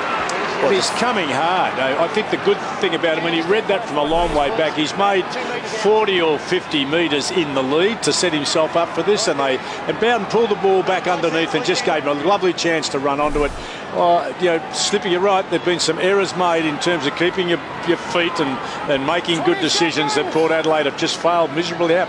Well, this is the man they thought would be the ultimate replacement for Matthew Richardson. He was a centre half forward in an All-Australian under-18 team. Hasn't lived up to the expectations so far, but he's found form today as he drills another, and Richmond have a game-high 29-point lead. You come into a game against Port Adelaide in Adelaide with a terrible record, and they have got a terrible record here, and they've been able to kick 9 goals in the first quarter. They've got 4 goals out of Cleve Hughes. They've got 4 goals out of Mitch Morton, without a big impact from Richardson, without a big impact from Nathan Brown. Granted, Joel Bowden is playing some terrific footy. He really has been good today. This has been a superb effort by Richmond. 4 goals in the first 9 minutes of the third quarter with the game on the line.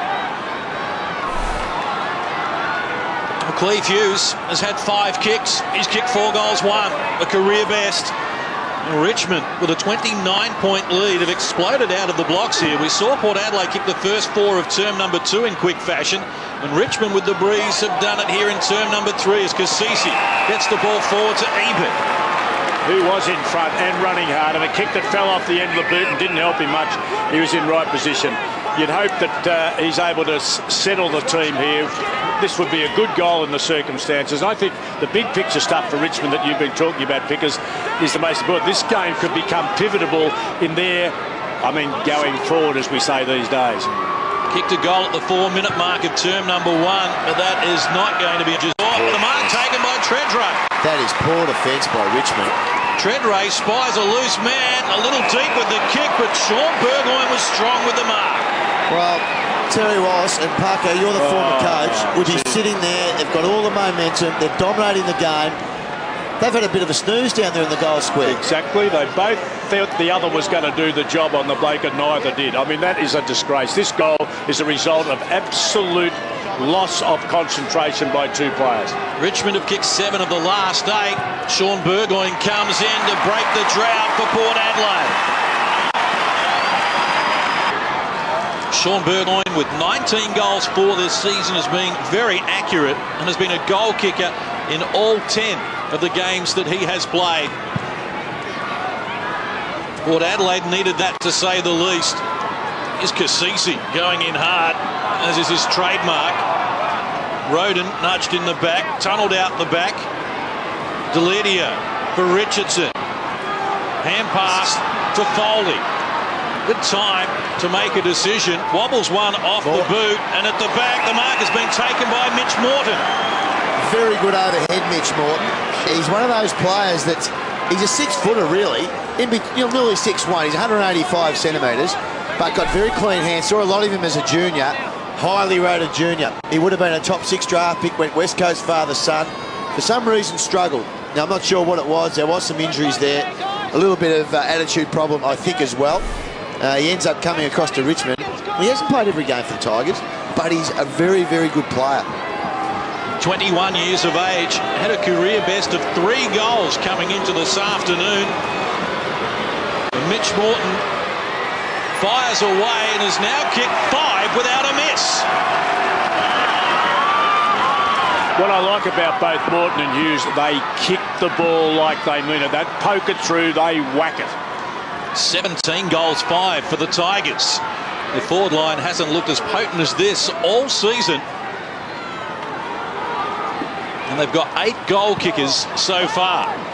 Port Adelaide with some work to do. Tuck with a hand pass. Tracked down by Travis Boakter. Quickly onto the boot. Didn't look and has coughed it up to Polak. He's been pretty good today, John, too. Probably his best game I've seen for a while. McMahon. High ball, set a task for Polo and gave Sean Burgoyne a good run at it. Now it's Pearce trying to pinpoint the captain. Polak with a good spoil. Delidio getting involved here, term number 3. Did that well. That's a telling stat, 8-2 inside 50 for the Tigers for the quarter. Richardson on the goal line, harassed by Robbie Gray. Gets it short and finds Kelvin Moore. Bowden. Inboard for Polak. They've weathered the storm again, Richmond. They're growing in confidence. Carlisle right there with Revolt, who hasn't seen a lot of it.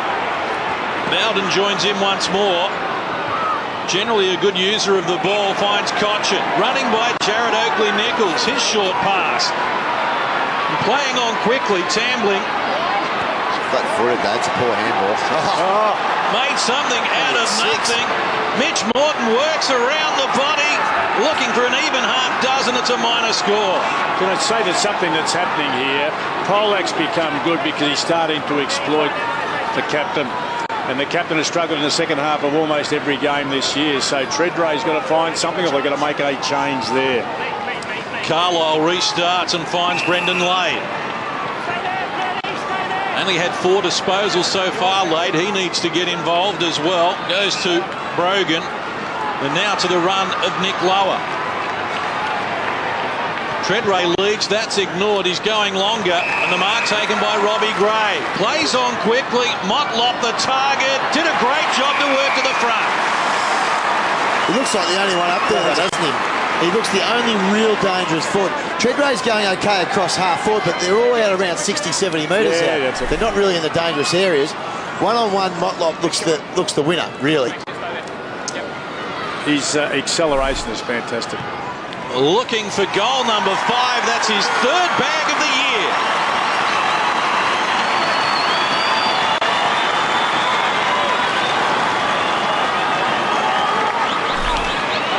Yeah, it's an interesting stat back, Vickers, because Polak's had 16 up until this day and Treadray's had 14. So it's been a pretty... But he has forced him up, you're quite right. Treadray's done most of his work within the sort of centre square or beyond the forward 50, and Polak's been running it out and is starting, unlike the first kick he had of the day, he's starting to use it.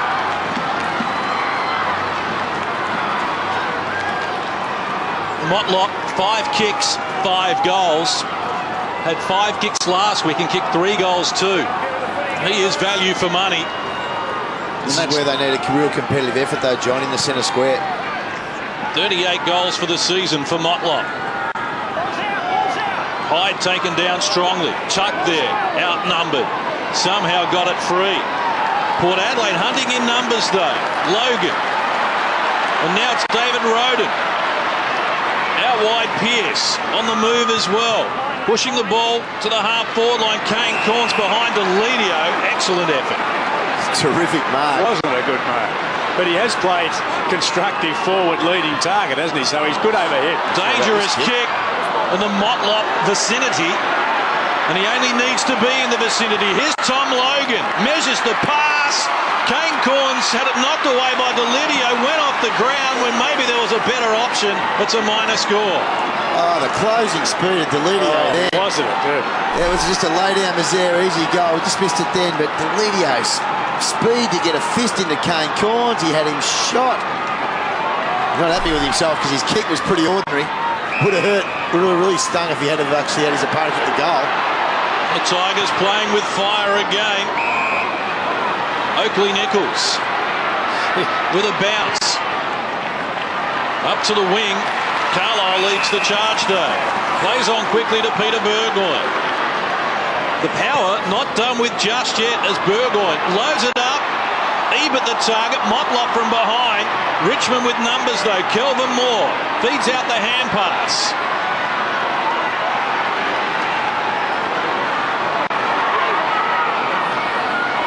Tambling.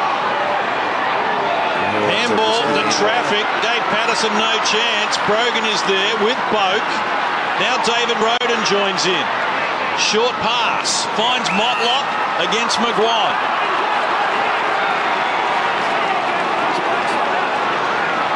Treadray on the lead. Motlop looking for Robbie Gray. One out though, and he was strong in the contest. He has the capacity to do that, doesn't he? Both Ebert and he, despite their inches in height, are very strong in the body and very, very strong in the hands. I was just watching, I reckon if you wanted to look up the dictionary and and see the definition for laconic. I think it's called Oakley Nichols. He's the most laconic mover over the ground I've seen in a long while. Been out of the side for a while. Got back in last week. Jared Oakley Nichols. It's been 5 goals to 2 Richmond's way in this term, but Robbie Gray, known goal kicker, makes no mistake.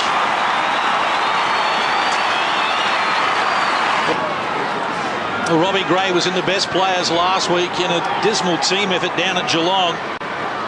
Played only 7 games last year because of calf and thigh problems, but he is a dangerous commodity in front of goal. Let's get down to Rowan Smith on the boundary line. Well, boys, when I spoke to Brian Royal in the first quarter, he was just worried about the Richmond's turnovers. They've just got to relax here at the moment, and they've just put Joel Bowden behind the ball just to stem the flow a little bit. Cassisi got it from Roden. Gray looked to be pushed in the back by Newman, but it goes unwhistled.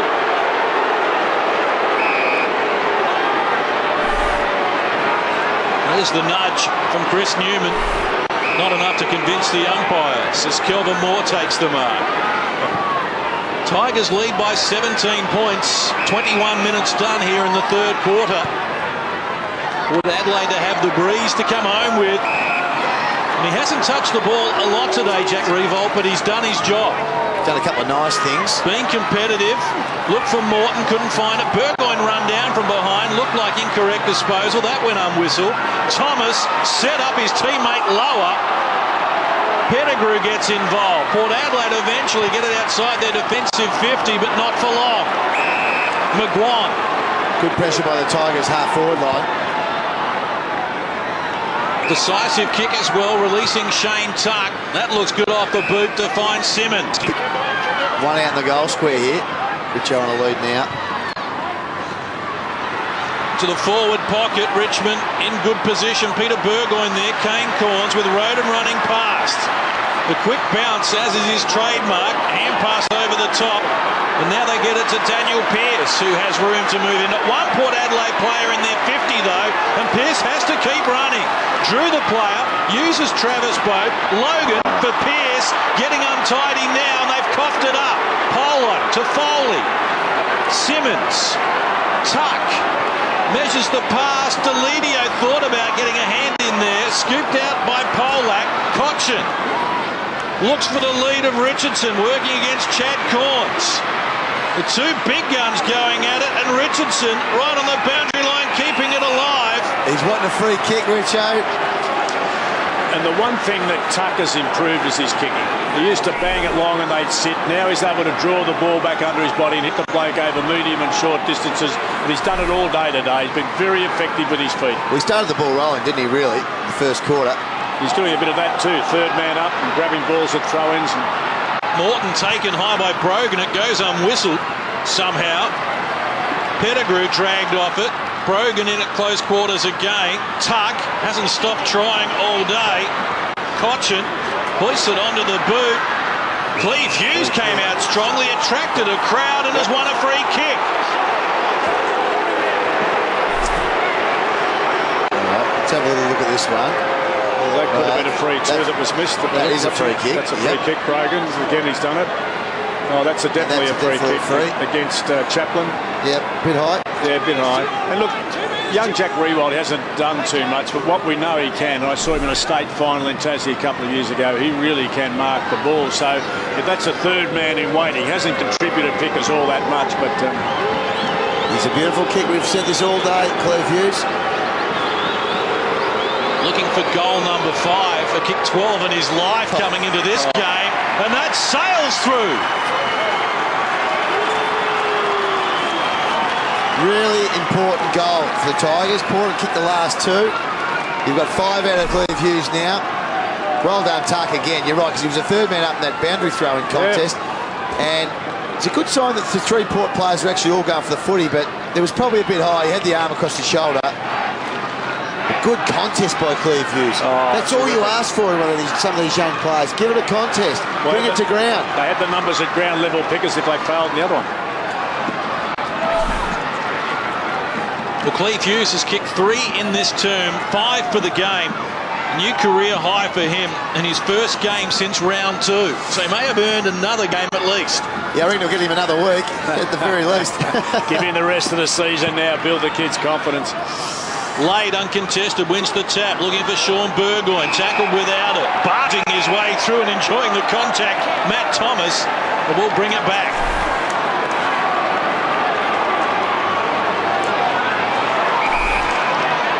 The numbers back here for Richmond. 16 of their 18 in Port Adelaide's half. Gray lurking, McGuire gave it up to Bowden when he didn't need it. We'll have a bounce. We talked about Nathan Brown going back into defence. Well, getting into the game is probably what we were more talking about. Hasn't had a big impact. When he has touched the ball, he's been good. Just the 9 disposals, kicked a couple of goals, but he's gone back into defence, playing loose man defence at the moment. There he is.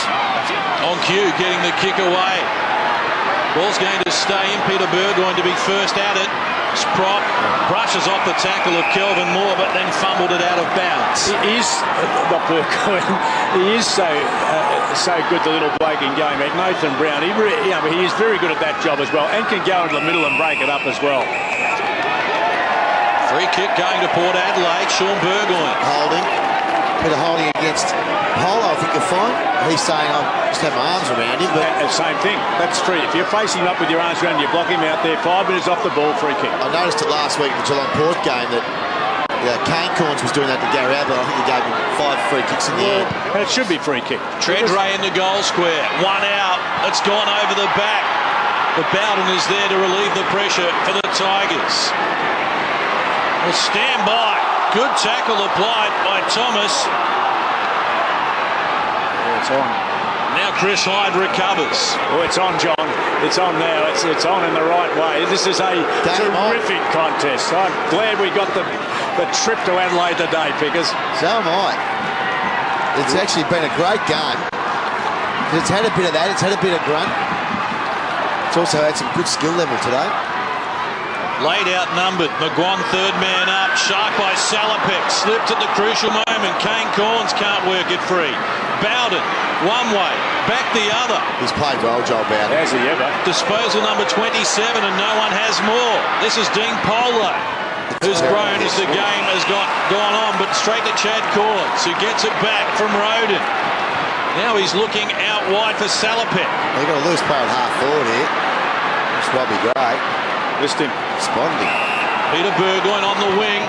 Lead from Gray now. Coming back, taking the mark, Kelvin Moore. And he's not used, and his opponent gets the ball kicked straight to him. Just didn't see him out there doing amongst the crowd. Just missed him. 2.5 minutes to play, term number 3. Richmond pinned in their defensive 50, but with a 23-point lead.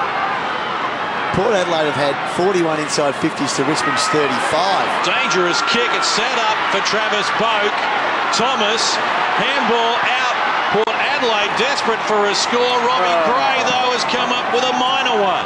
He had the chance to come out of the crowd and kick one, and he missed it. Worried Port Adelaide fans. So they should be. Their season's unravelling at the moment. Bowden back to Kelvin Moore. Let's get down to Rowan Smith. Smithy, how's the atmosphere down there? Is there a little bit of a sense of panic with Port at the moment? Yeah, well, look, Pickers, the crowd is obviously getting behind Port at the moment, but Port are just allowing Joel Bowden and Nathan Brown loose in defence. You just can't do that, boys, at this point in time. Minute 30 on the clock until three-quarter time. Foley had it pitch in front of him, kept it alive though. Jordan McMahon, good hand pass. Polo, Chris Hyde dancing around a couple of would-be tacklers and takes on Sean Burgoyne as well. Now he has Newman.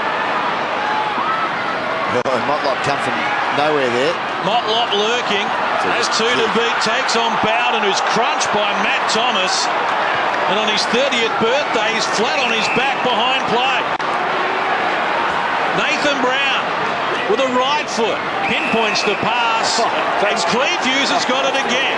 That's gone 8 metres.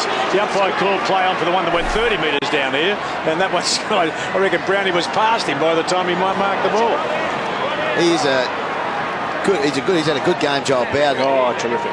It's a good hard hit. I Well, who knows what's going to happen out of that, but he's a good hard player, Matt Thomas. Oh, that's what he's there for. He's like a young Joel. He's like a young Michael Wilson. He's only about 20. Yeah, he loves hitting blokes. It's good, all fair. I think that was fair. Yeah. Well, Richmond haven't had a 7-goal third quarter so far in 2008, but they have now. This bloke could fast become. There was a real hype on Tim Boyle's goal kicking last year. Yes. If you want to see, sort of as a kid, you want to show a kid how a kicking technique when you're kicking at goals.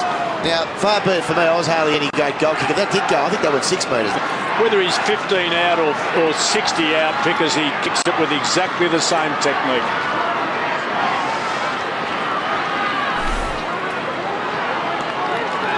Cleve Hughes is putting on a clinic here today. 7 kicks, a career best 6 goals won, and that includes 4 here in the third term.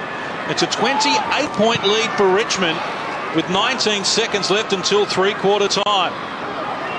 Didn't dive on it, it's got it out, he's knocked it out. Interesting thing, John, is that we spoke to Brian Royal. I remember at a quarter time he was saying, I know if we can get in quickly, they're weak in defence. I hadn't actually picked that up. By looking at both sides lined up, I thought they were equally as good in that part of the ground. He was very confident. They would dominate them if they got it in there, which they've done. They have.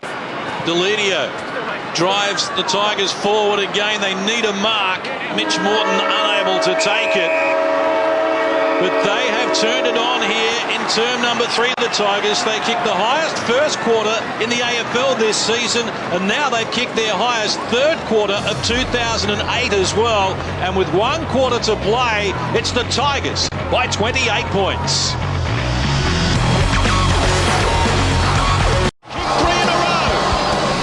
Tigers are on fire with the breeze. They've kicked 16 of their 19 at the northern end here of Amy Stadium, which is being favoured by the breeze. Cleve Hughes a career-high 6 goals. Mitch Morton a career-high 5 goals. And Daniel Motlop's exquisite 5 has been lost in the moment here because Richmond with a 28-point lead with 1 quarter to play. And Joel Bowden a game-high 29 disposals. Let's get fitting with the statistics in that third quarter. That's a dominance. 100, nearly double the amount of possessions, Parko.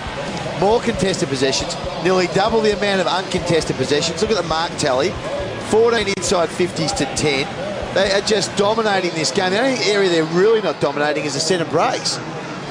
Well, they've been superb. Both those guys. Not only kicked 3 the other way, but this, in a sense, for Port Adelaide is a real tester in that they haven't been able to win going in the finish with the breeze when they're in front. Well, let's find out what their forward coach Jason Cripps has to say. He's with Rowan. Well, Jace, at this point in time, you've got to get back into the game. How are you going to do it? Look, we're certainly trying not to let them have any frees behind the ball and go man on man and try and hold the ball inside our 50 and create some opportunities like that. But our work rate and our intensity that quarter was certainly down in the first half.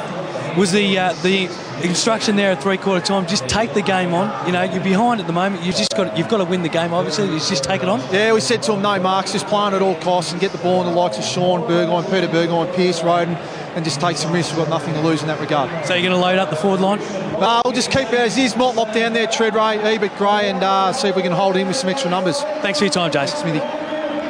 Get the ball, work harder, seem to be the message, Parker. And I noticed that Mark Williams took the players to the other side of the ground. He does that occasionally, something you used to do as a coach. You never, ever saw me do that once. I cannot believe that coaches actually go and try and use the crowd for it. If you ever look, there was nobody there anyway.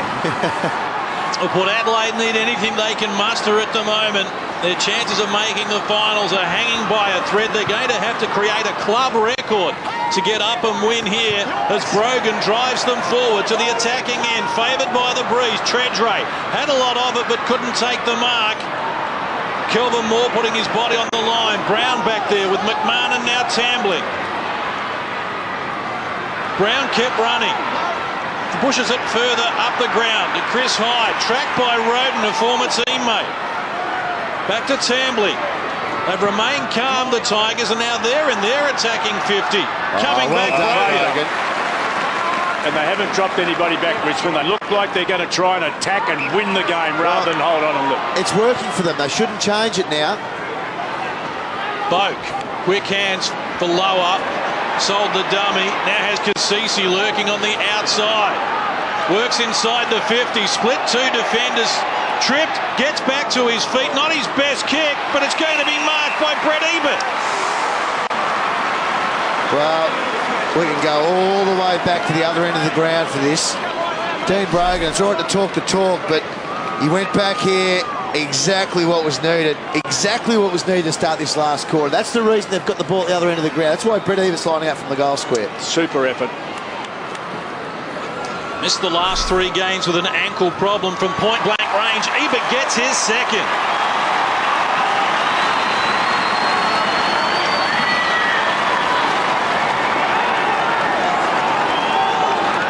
Margin cut to 22 points. Yeah, that was it was a terrific bit of play by Brogan. As I say, he was the most vocal last week. He was vocal again at three-quarter time. Mind you, not as vocal as the coach. No, he had the Park and Vane going. Well, he looked a bit. It's a shocking reminder, isn't it?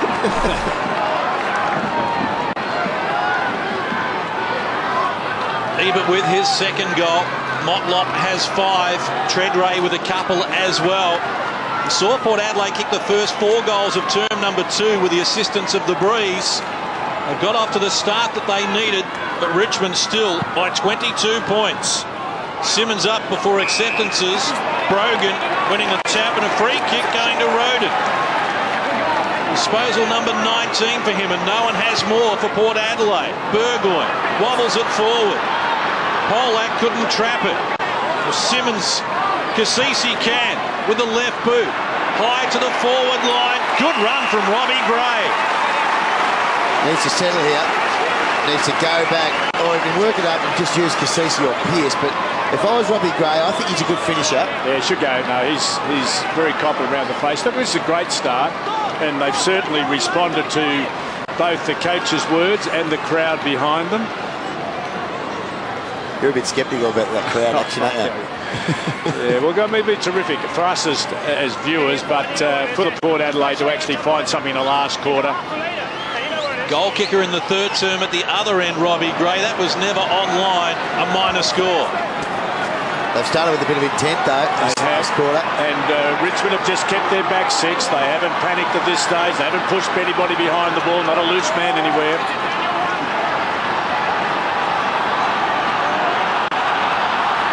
Roaring as well.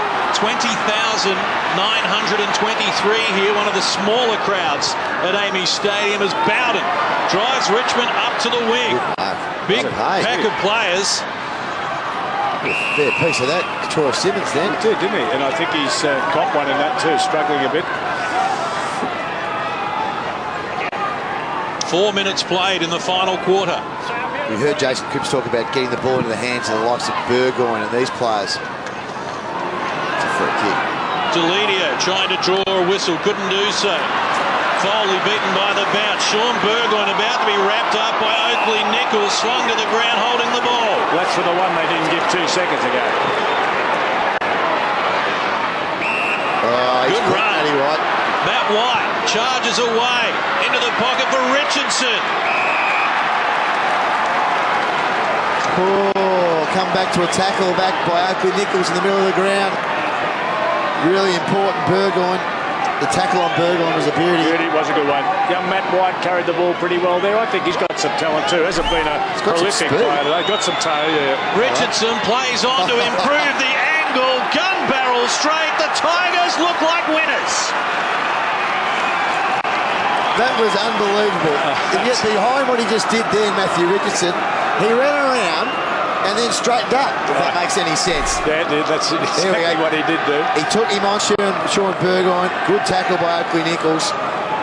And he got the ball on quickly to the wing, and White, it was pretty poor play by Pearce, just floated past and allowed White to play on with all the space. They showed a bit of poise though, Richmond, haven't they? Because I reckon the first 2 would give you the wobbles a bit.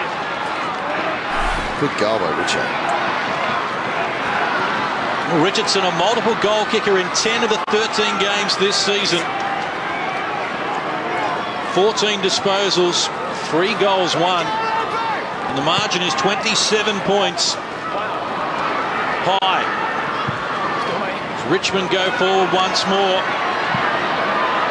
Pearce tracks it back. Peter Burgoyne it is. Polo races to the front, though, with the support of Tuck. And Peter Burgoyne's done. He's heading to the boundary line, can't compete. He wants to get straight off the ground. I'm not sure why he's not. He looks like he can't walk. He's got cramp. Bowden out wide to find Simmons. And now Tamblin. Forward of the wing goes into the pocket. And the mark taken by Nathan Brown. He'll run around. He'll just about run around on his right here, won't he? Open the angle up. No one's coming to get on the defensive side there to prevent him from running around. He'll just cruise around here, I would have thought. 32 of the 36 players in Richmond's half, but somehow they still find Foley all alone. A lot of numbers back, you're right. Well, it is, but it's criminal that they can be all back and no one can find that bloke. It just worries me, just zone defence all the time. Bowden up for disposal, 32. McMahon plays on quickly. Foley looks into the pocket. Congested area. Port Adelaide with numbers. Wilson. Look at the pressure though, the Tigers. Appeared to be taken high, Chris Hyde. Didn't get a free kick, and that's not for the first time this afternoon. They're not going to let this go, the Tigers. You sense that they are absolutely committed to not giving any Port player time or space. Smithy, any real big moves being made on the boundary line down there for Port? Peter Burgoyne's come, Pickers, as you picked it before, we thought it was cramped, but it looks like he's done his right hamstring, so they're just putting ice on it now, so which is bad news for the Power. White shovels it out. Tigers pressing again. Back. Free kick going against Chaplin. He's given a few away today, Chaplin, hasn't he? I mean, with his intent to get the job done, but he's just been a bit like that in the back, a couple round the neck and high. Chris Hyde here. He can kick a long way, but he doesn't fancy himself. He got some marking power. Polak. Well, a free kick going to Port Adelaide. Yeah, pushed before he got there, apparently. A strong marker or so. Chad Corns hands over to Brother Kane. They were 1-2 in the best and fairest last year for the club. Now Treadray. Offensive side of the wing. Puts it up into the path of Travis Boak. Just bumped off it by McMahon. With the support of Cochin and now Dean Polo. Disposal number 12 coming up for Polo. All the Port numbers in front of him. He's going to have to use the short option. Has to pinpoint the pass right on the boundary line. The mark is being taken by Delidio. Convince me. Richardson the deepest man. Chad Corns has lost him momentarily. Danger signs for Port Adelaide. Richardson couldn't mark it. Chad Corns almost a little too high with the tackle on Nathan Brown. Well, he's brave, Chad Corns. I really think brave coming back out. He's obviously almost crippled and just doing the job. Cassisi in the congestion. Hands over to Matt Thomas. Tamblin found a way through. Pettigrew for Kane Corns. Treadray again, presenting. Trying to get around his immediate opponent in Polak. Good contest between the two big men. And it's come out the back. High for Polak. High ball. Logan went back with courage, almost caught Wilson. Chad Corns for Sean Burgoyne. They're all the good players that are winning possessions in defensive 50s. This time the pass intended for Salopek. Finds it now. Kane Corns. Down the ground. Taken high. Yeah, Pearce gets, I think, was afterwards. Just Patterson coming across with an errant arm. Pearce on the wing, looking for Brendan Lade, outnumbered, but pushed in the back. Oh, that's a good call. Fred's a good call. He just took him under the ball. Motlop isolated one-on-one against Kelvin Moore, who's feeling a little nervous. Motlop to the pocket. Lade looks in that direction. Good job from Moore. Help from Jordan McMahon. He's been good today, Jordan McMahon. That's a terrible handball by you. You could call him. Sold his teammate into trouble. Thomas's tackle was a little high. That went unwhistled. Logan takes two of them on. And he's taken high. A free kick for Port Adelaide. But he put his head into it. Yeah, I'll be interested to see the replay here, because there was one at the other end with Nathan Brown, who Corns tackled around the neck. Pretty similar one. No, that should have been play on. If you don't play the one at the other end, I know they're different umpires. The player was tackling correctly, put his head down and ran into it. I mean, it wasn't a high tackle at all. He just...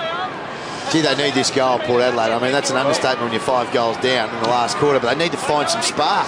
Tom Logan hasn't kicked a goal for 3 months. His only goal this season, round 1 here against Geelong. Never looked like missing, though. Tom Logan, who played 3 games with Brisbane before recruited to the Power, kicks the goal, only the 7th of his career in 4 seasons, with a margin at 21. Tuck in hard, so too Kasisi. That's been a terrific contest, hasn't it? There have been a couple of really good contests in the game, haven't they? We'll talk about that later, but they really have. Well, you'd have to give it a Tuck. Really, he's had 30 disposals, 9 contested possessions, 6 inside 50s. Port Adelaide with a free kick, off and running again. Boak, Ebert and Motlop on the lead. Again, Kelvin Moore saves the day, but Ebert lurking on the boundary line and now over. Almost 13 minutes played in the final quarter. Richmond by 21 points. But the fans still believe. Kasisi wrapped up in a tackle, shoveled it out somehow to lower. He's going nowhere. Righto, Parko, you're the former coach, premiership coach. What do Port do here in this scenario? Do they need to empty it out? Do they need to just try and mix and match a little bit? What do they do with the midfield? Certainly now that Richmond have got one sitting back, if it's Bowden, I think he's taken the initiative and dropped back in that area. Forwards have got to come up. Their blokes will come with them. McMahon got it from Deledio. Handball over the top for Newman. He's looking out wide for Revolt. And Revolt's doing the job down back, which we probably didn't tell.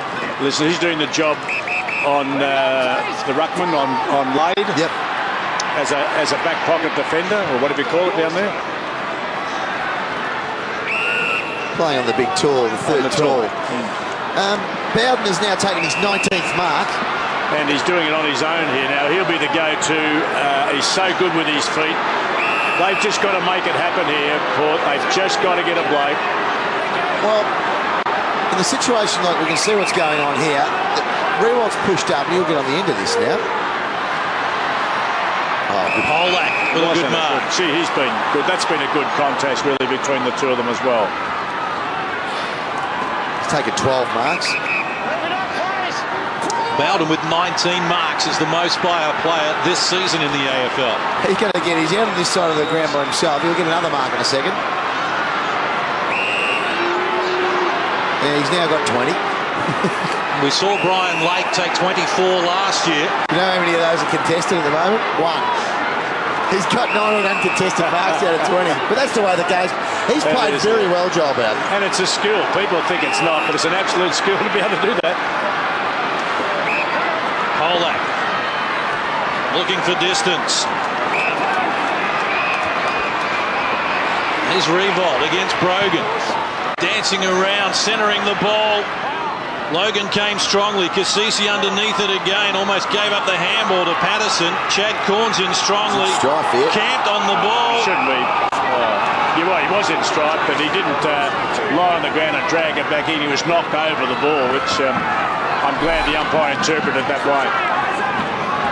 Yeah, you're allowed to try and grab the ball if you've been knocked over, I would have thought. Brogan double hands it. Carlisle coming through strongly. Caught Cochin high as well. Well, they're doing it the right way, Richmond. They've got smart here now. They're maintaining position whenever they're given the opportunity without racing going forward, and they are ferocious in the contest. Brogan had it, then lost it. Now Patterson with it, wrapped up by Kane Corns. I would go as far as to say that Richmond have not had a player that hasn't had a real crack today out of the 22 that have taken the field. Not one player. That's true. All contribute, some more than others, but everybody's made a contribution. Polo third man up. Kane Corns to Alapati Carlisle. Hacks it out of there. Rolling to the boundary line. And a throw in. Well, they've got it.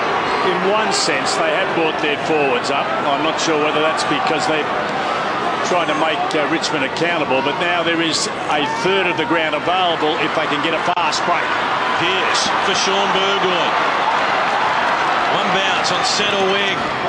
Now the driving kick for Motlop.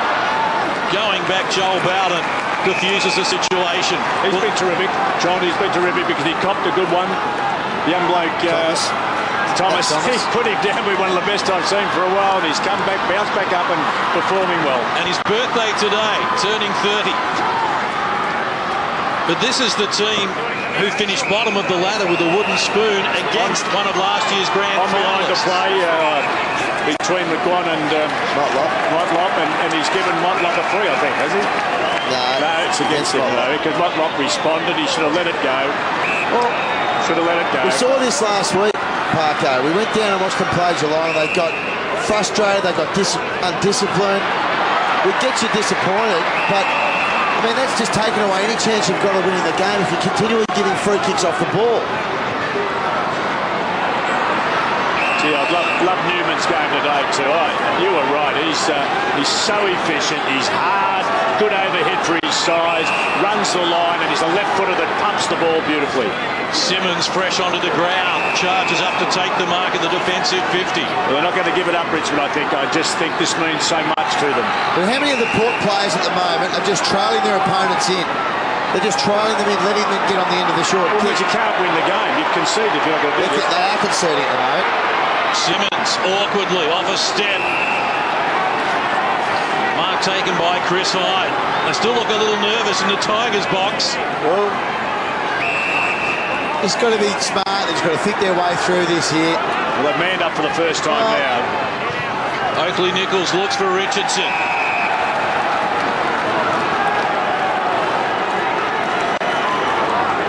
Boys, you can just see, just on your monitors at the moment, Steve Selopek's just come from the ground as well, icing his left Achilles. So he's out for the game as well, boys. It's a bit easy, that one. Richardson cruised past. Pushed off the kick by Chad Corns. Roden looking for a free kick, and the umpire obliges. So you've got to take a risk now. They've just got to take a risk. Or the coach just take a risk now. I'm not sure you can do what Chad Corns just did there. Did he call play on? Yep. And that's why he took the bloke out on the mark? Yep. Well, we've got to go have a look at that. I mean, it was a hip and shoulder, but he hit him hard. Ball still in dispute. Wilson now into space for Pearce. Dean Polo's come straight from the ground after that incident with Chad Corns. Here's Boak tucked in the pocket. Difficult angle. He threads the needle. Good boy. 7 goals, 4 on the season for Boak, but Chad Corns, well, took apart Dean Polo, who was standing on the mark. I just don't think you can do that. I know he called play on. But I mean, it was a hip and shoulder on the side, fine. No problems. But the umpire's right there. Wouldn't expect that, would he? He would have no idea. He thinks he should be protected. Gray got the tap from Lade. Speeds off. Moore, though, holds them up. Now coming out, Newman taken high. Just so you know, I'm thinking more of a free kick. Yes, more so than anything else. Yeah, I agree with that. Not a reportable offence. No. Just bad luck on that usage going forward then. Less than 6 minutes to play. And that's where they're going to run out of time. 5.5. It's only 2.5 goals. They needed a better result. You're right from that centre clearance. Oh, just got a great centre clearance. The kick was poor. So's this one. It's picked off by Logan. They're digging deep, Port Adelaide.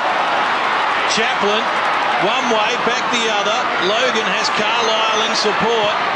Good kick. Spears the kick to the wing, and Wilson. Gray, goal side of his opponent. Gets the better of Tuck. Plays on. Not a lot on offer. Motlop, always dangerous though. Comes out and takes the mark. Well, here's the spark, Parko. This is the ball. You can do it. Here's the ball. Well, they've been very brave because they just weren't doing enough. They weren't getting enough possession. Richmond were able to hold on to it and push it round, and they gradually closed it up, didn't they? They gradually made it kick to a contest. 4 goals to 1 in the final quarter. The margin cut to 9. 6 straight for Daniel Motlop. 39 on the season after kicking 44 in 2007. A 9-point ball game. 4.5 minutes left on the clock. Deledio retreats for McMahon. Still plenty of work for the Tigers to do. Jared Oakley-Nichols. He's going backwards. Out wide. Good mark from Revolt. That's what he can do. He's very, very good at that. What they need to do here, the Tigers, they just need to believe in their own skills. And that's the problem. That was a doubting kick. Sean Burgoyne spins out of trouble, looks into the middle of the ground. Lower. It's not a great kick. Coming out strongly, Revolt, standing his ground, Pearce, and with the quicks, a little too nimble for Simmons. Pearce with 2 bounces, works to the 50, gets the kick to the danger zone, Motlop lurking, comes out strongly, and a free kick going to Richmond. He's trying to call advantage, but cover ball wasn't having any of that. I'm giving it back to me, mate. Newman gets it from Bowden. In these tight games, you do need to just believe in your own skill level. You need to trust your skills. Bowden with 37 disposals and 22 marks. You can see already the Tigers just back over the mark, looking to create a loose player. Looking to just use a bit of the clock up. Deledio. You've got to have players determined to make space now, and Port Adelaide have got to have players that want to man up. Good, they've done it well. They haven't lost their poise, I reckon. I mean, Jack Rewald made a bad error, kicking error there, but he was able to take the mark and claim it before, and he came back and made a terrific contest a few seconds later. 3 minutes to play. A terrific game, John. Terrific game for us, for you to call, for us to watch and enjoy. Tigers with a 9-point lead. Another goal can seal it.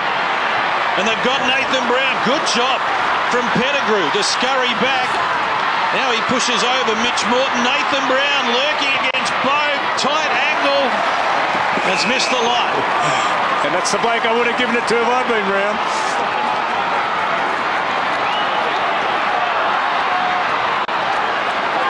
Almost 25 minutes played. Well, it's winnable. Winnable, John. 2 kicks in 2.5 minutes.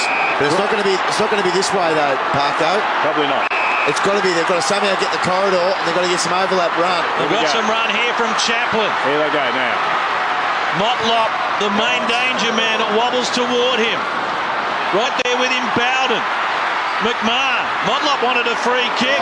Was frustrating when he needed to be back doing the job for his team.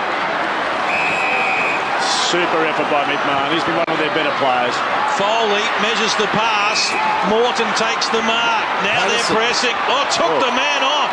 Sean Burgoyne went the bump when the tackle was appropriate. Dean Polo back on the ground after being crunched by Chad Corns. And here's Kane Corns deep in the back pocket, giving up a minor score. Okay to concede there, because you still need 2 goals. Now they've got the player out wide on his own, big Brendan Lay. Lay charging up the ground to the wing. Needs a shepherd, and God, good one. Treadray, the target, looks good off the boot. The captain's got it. Great shepherd by Pearce. Around, Motlop works to the front, wanted a free kick, so did the fans. Here's Logan, unlikely hero. He splashes another, and Porter back to within a straight kick. This has been a cracking game. But that's why it was good to concede, because by conceding the point, they were able to bring it in. Richmond had time to put the zone up, and they had an unlikely player in Brendan Lane. Brendan Lane, he's made 80 metres with about 7 or 8 bounces. This is on. I mean, been a very brave effort by both sides, but particularly brave by Port Adelaide with their current history and where they were in this game. No chance. 5 goals to 1 in the last quarter, including the last 4, has Port Adelaide within a straight kick. 68 seconds to play. Tigers loading up the back line. And the numbers behind. They've gone from 6 to 8 very quickly. They led by 30 points during the 3rd term, Richmond. Port Adelaide win it again. Sean Burgoyne. Well, they're overdue to win a tight one. Burgoyne for Motlop. Comes out, can't take it. And Bowden. Joel Bowden. He's had his knockers. He's taken 23 marks today. He's had 38 disposals. Before that he had my vote, but he's definitely got it now. Out wide, Patterson. Tigers out of the danger zone for the moment with Newman. He's got a man on as well. Tambling. He just needs to milk the clock here, Richard Tambling. Well, again, the team without the ball needs to man up. Well, they need to get on an opponent, and I don't mean standing off an opponent 10 metres and saying you're on him like this. Lovelock just done it again. You need to be on your opponent. Slack it is. It's slack. Time is going to beat them. Richmond are going to hold on in a titanic struggle, and for the first time since August 2006, the Tigers win back-to-back games. It was a tremendous contest. Port Adelaide brave in defeat, but in the final analysis, it's Richmond 20 goals 7, 127. Port Adelaide 19-9, 123. Well, I was going to say, John, the thousands of, I guess, Port Power fans who failed to come today, and I don't know whether that was the difference that might have lifted them over the line, but if you stayed away today, you missed, even in defeat, you missed a magnificent performance by a team that's been undermanned, demoralised by their lack of last quarter performances, and while I admire what Richmond's done, and they deserve Pickers to win the game, there's no doubt about that, Port Adelaide, with the personnel they couldn't access at the finish, one Burgoyne, one Corns running around on one leg, I thought it was a magnificent effort by the Port boys to get as close as they did. Let's get down to Rowan Smith. I think he might have with him the man who took the match-saving mark, Joel Bell. Well, Joel, right at the end, mate, you're a very relieved man. Yeah, very relieved, Rowan. We played well. I thought we converted when we had the wind, and the power came back. All credit to them, they played well, but we're lucky to just hold on in the end. 9 goals in the first quarter, it really set you up, didn't it? Yeah, it's a good start. It was a good start. They've been under a little bit of pressure, and it was nice for our boys to start like that and to continue on. 20 goals is a good effort, and very good kicking by Cleve Hughes, who kicked very well. He is a brilliant young player, isn't he? Yeah, he's got a lot of talent. He showed very good hands, and I think kicking him from 50-odd metres is a great talent. Started the last quarter, you had a good lead, and then they started to come back to you. When did you think that you really had the game? Oh, just about 30 seconds ago, Rowan. It was a very tight game, and well done to our players and well done to the power players. I think it was a good spectacle. And yourself, you've been under the pump a little bit, but today you were outstanding, mate. Going back and just playing your normal role. Yeah, a little bit of pressure, but that's what footy's about, you know. You've got to go out there and you've got to perform, so hopefully I can get back to some good form and help the team get a few more wins. Well done, congratulations, go and enjoy the boys. Thanks, Rowan. Well, it's his 30th birthday today, Joel Bowden. 39 disposals, 23 marks, one short of the record since 1991. It was a dominant display, but forget the numbers. It was the mark that he took in the dying seconds that saved the game to get the Tigers across the line. And I'm not sure whether that's been listed as a contested mark, I should say. Because he had 23 marks, 21 uncontested, 2 contested. But if that wasn't listed as contested, it should have been.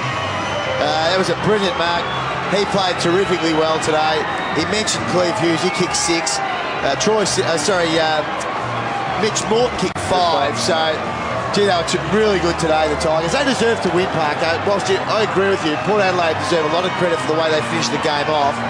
They led at every change. They jumped out of the blocks. Sensational effort by the Tigers. Well, you just remember what they came here. I think they'd won 1 out of 6 here, the Tigers. So that makes it 2 over a long period of time. Just sad that Port couldn't break. I'm an admirer of what they've done the last couple of years. So they would go home bitterly disappointed. But the Tigers were the better side. Port Adelaide have lost 5 games by 2 goals or less this season. It's Richmond who prevail here in a thriller by 4 points.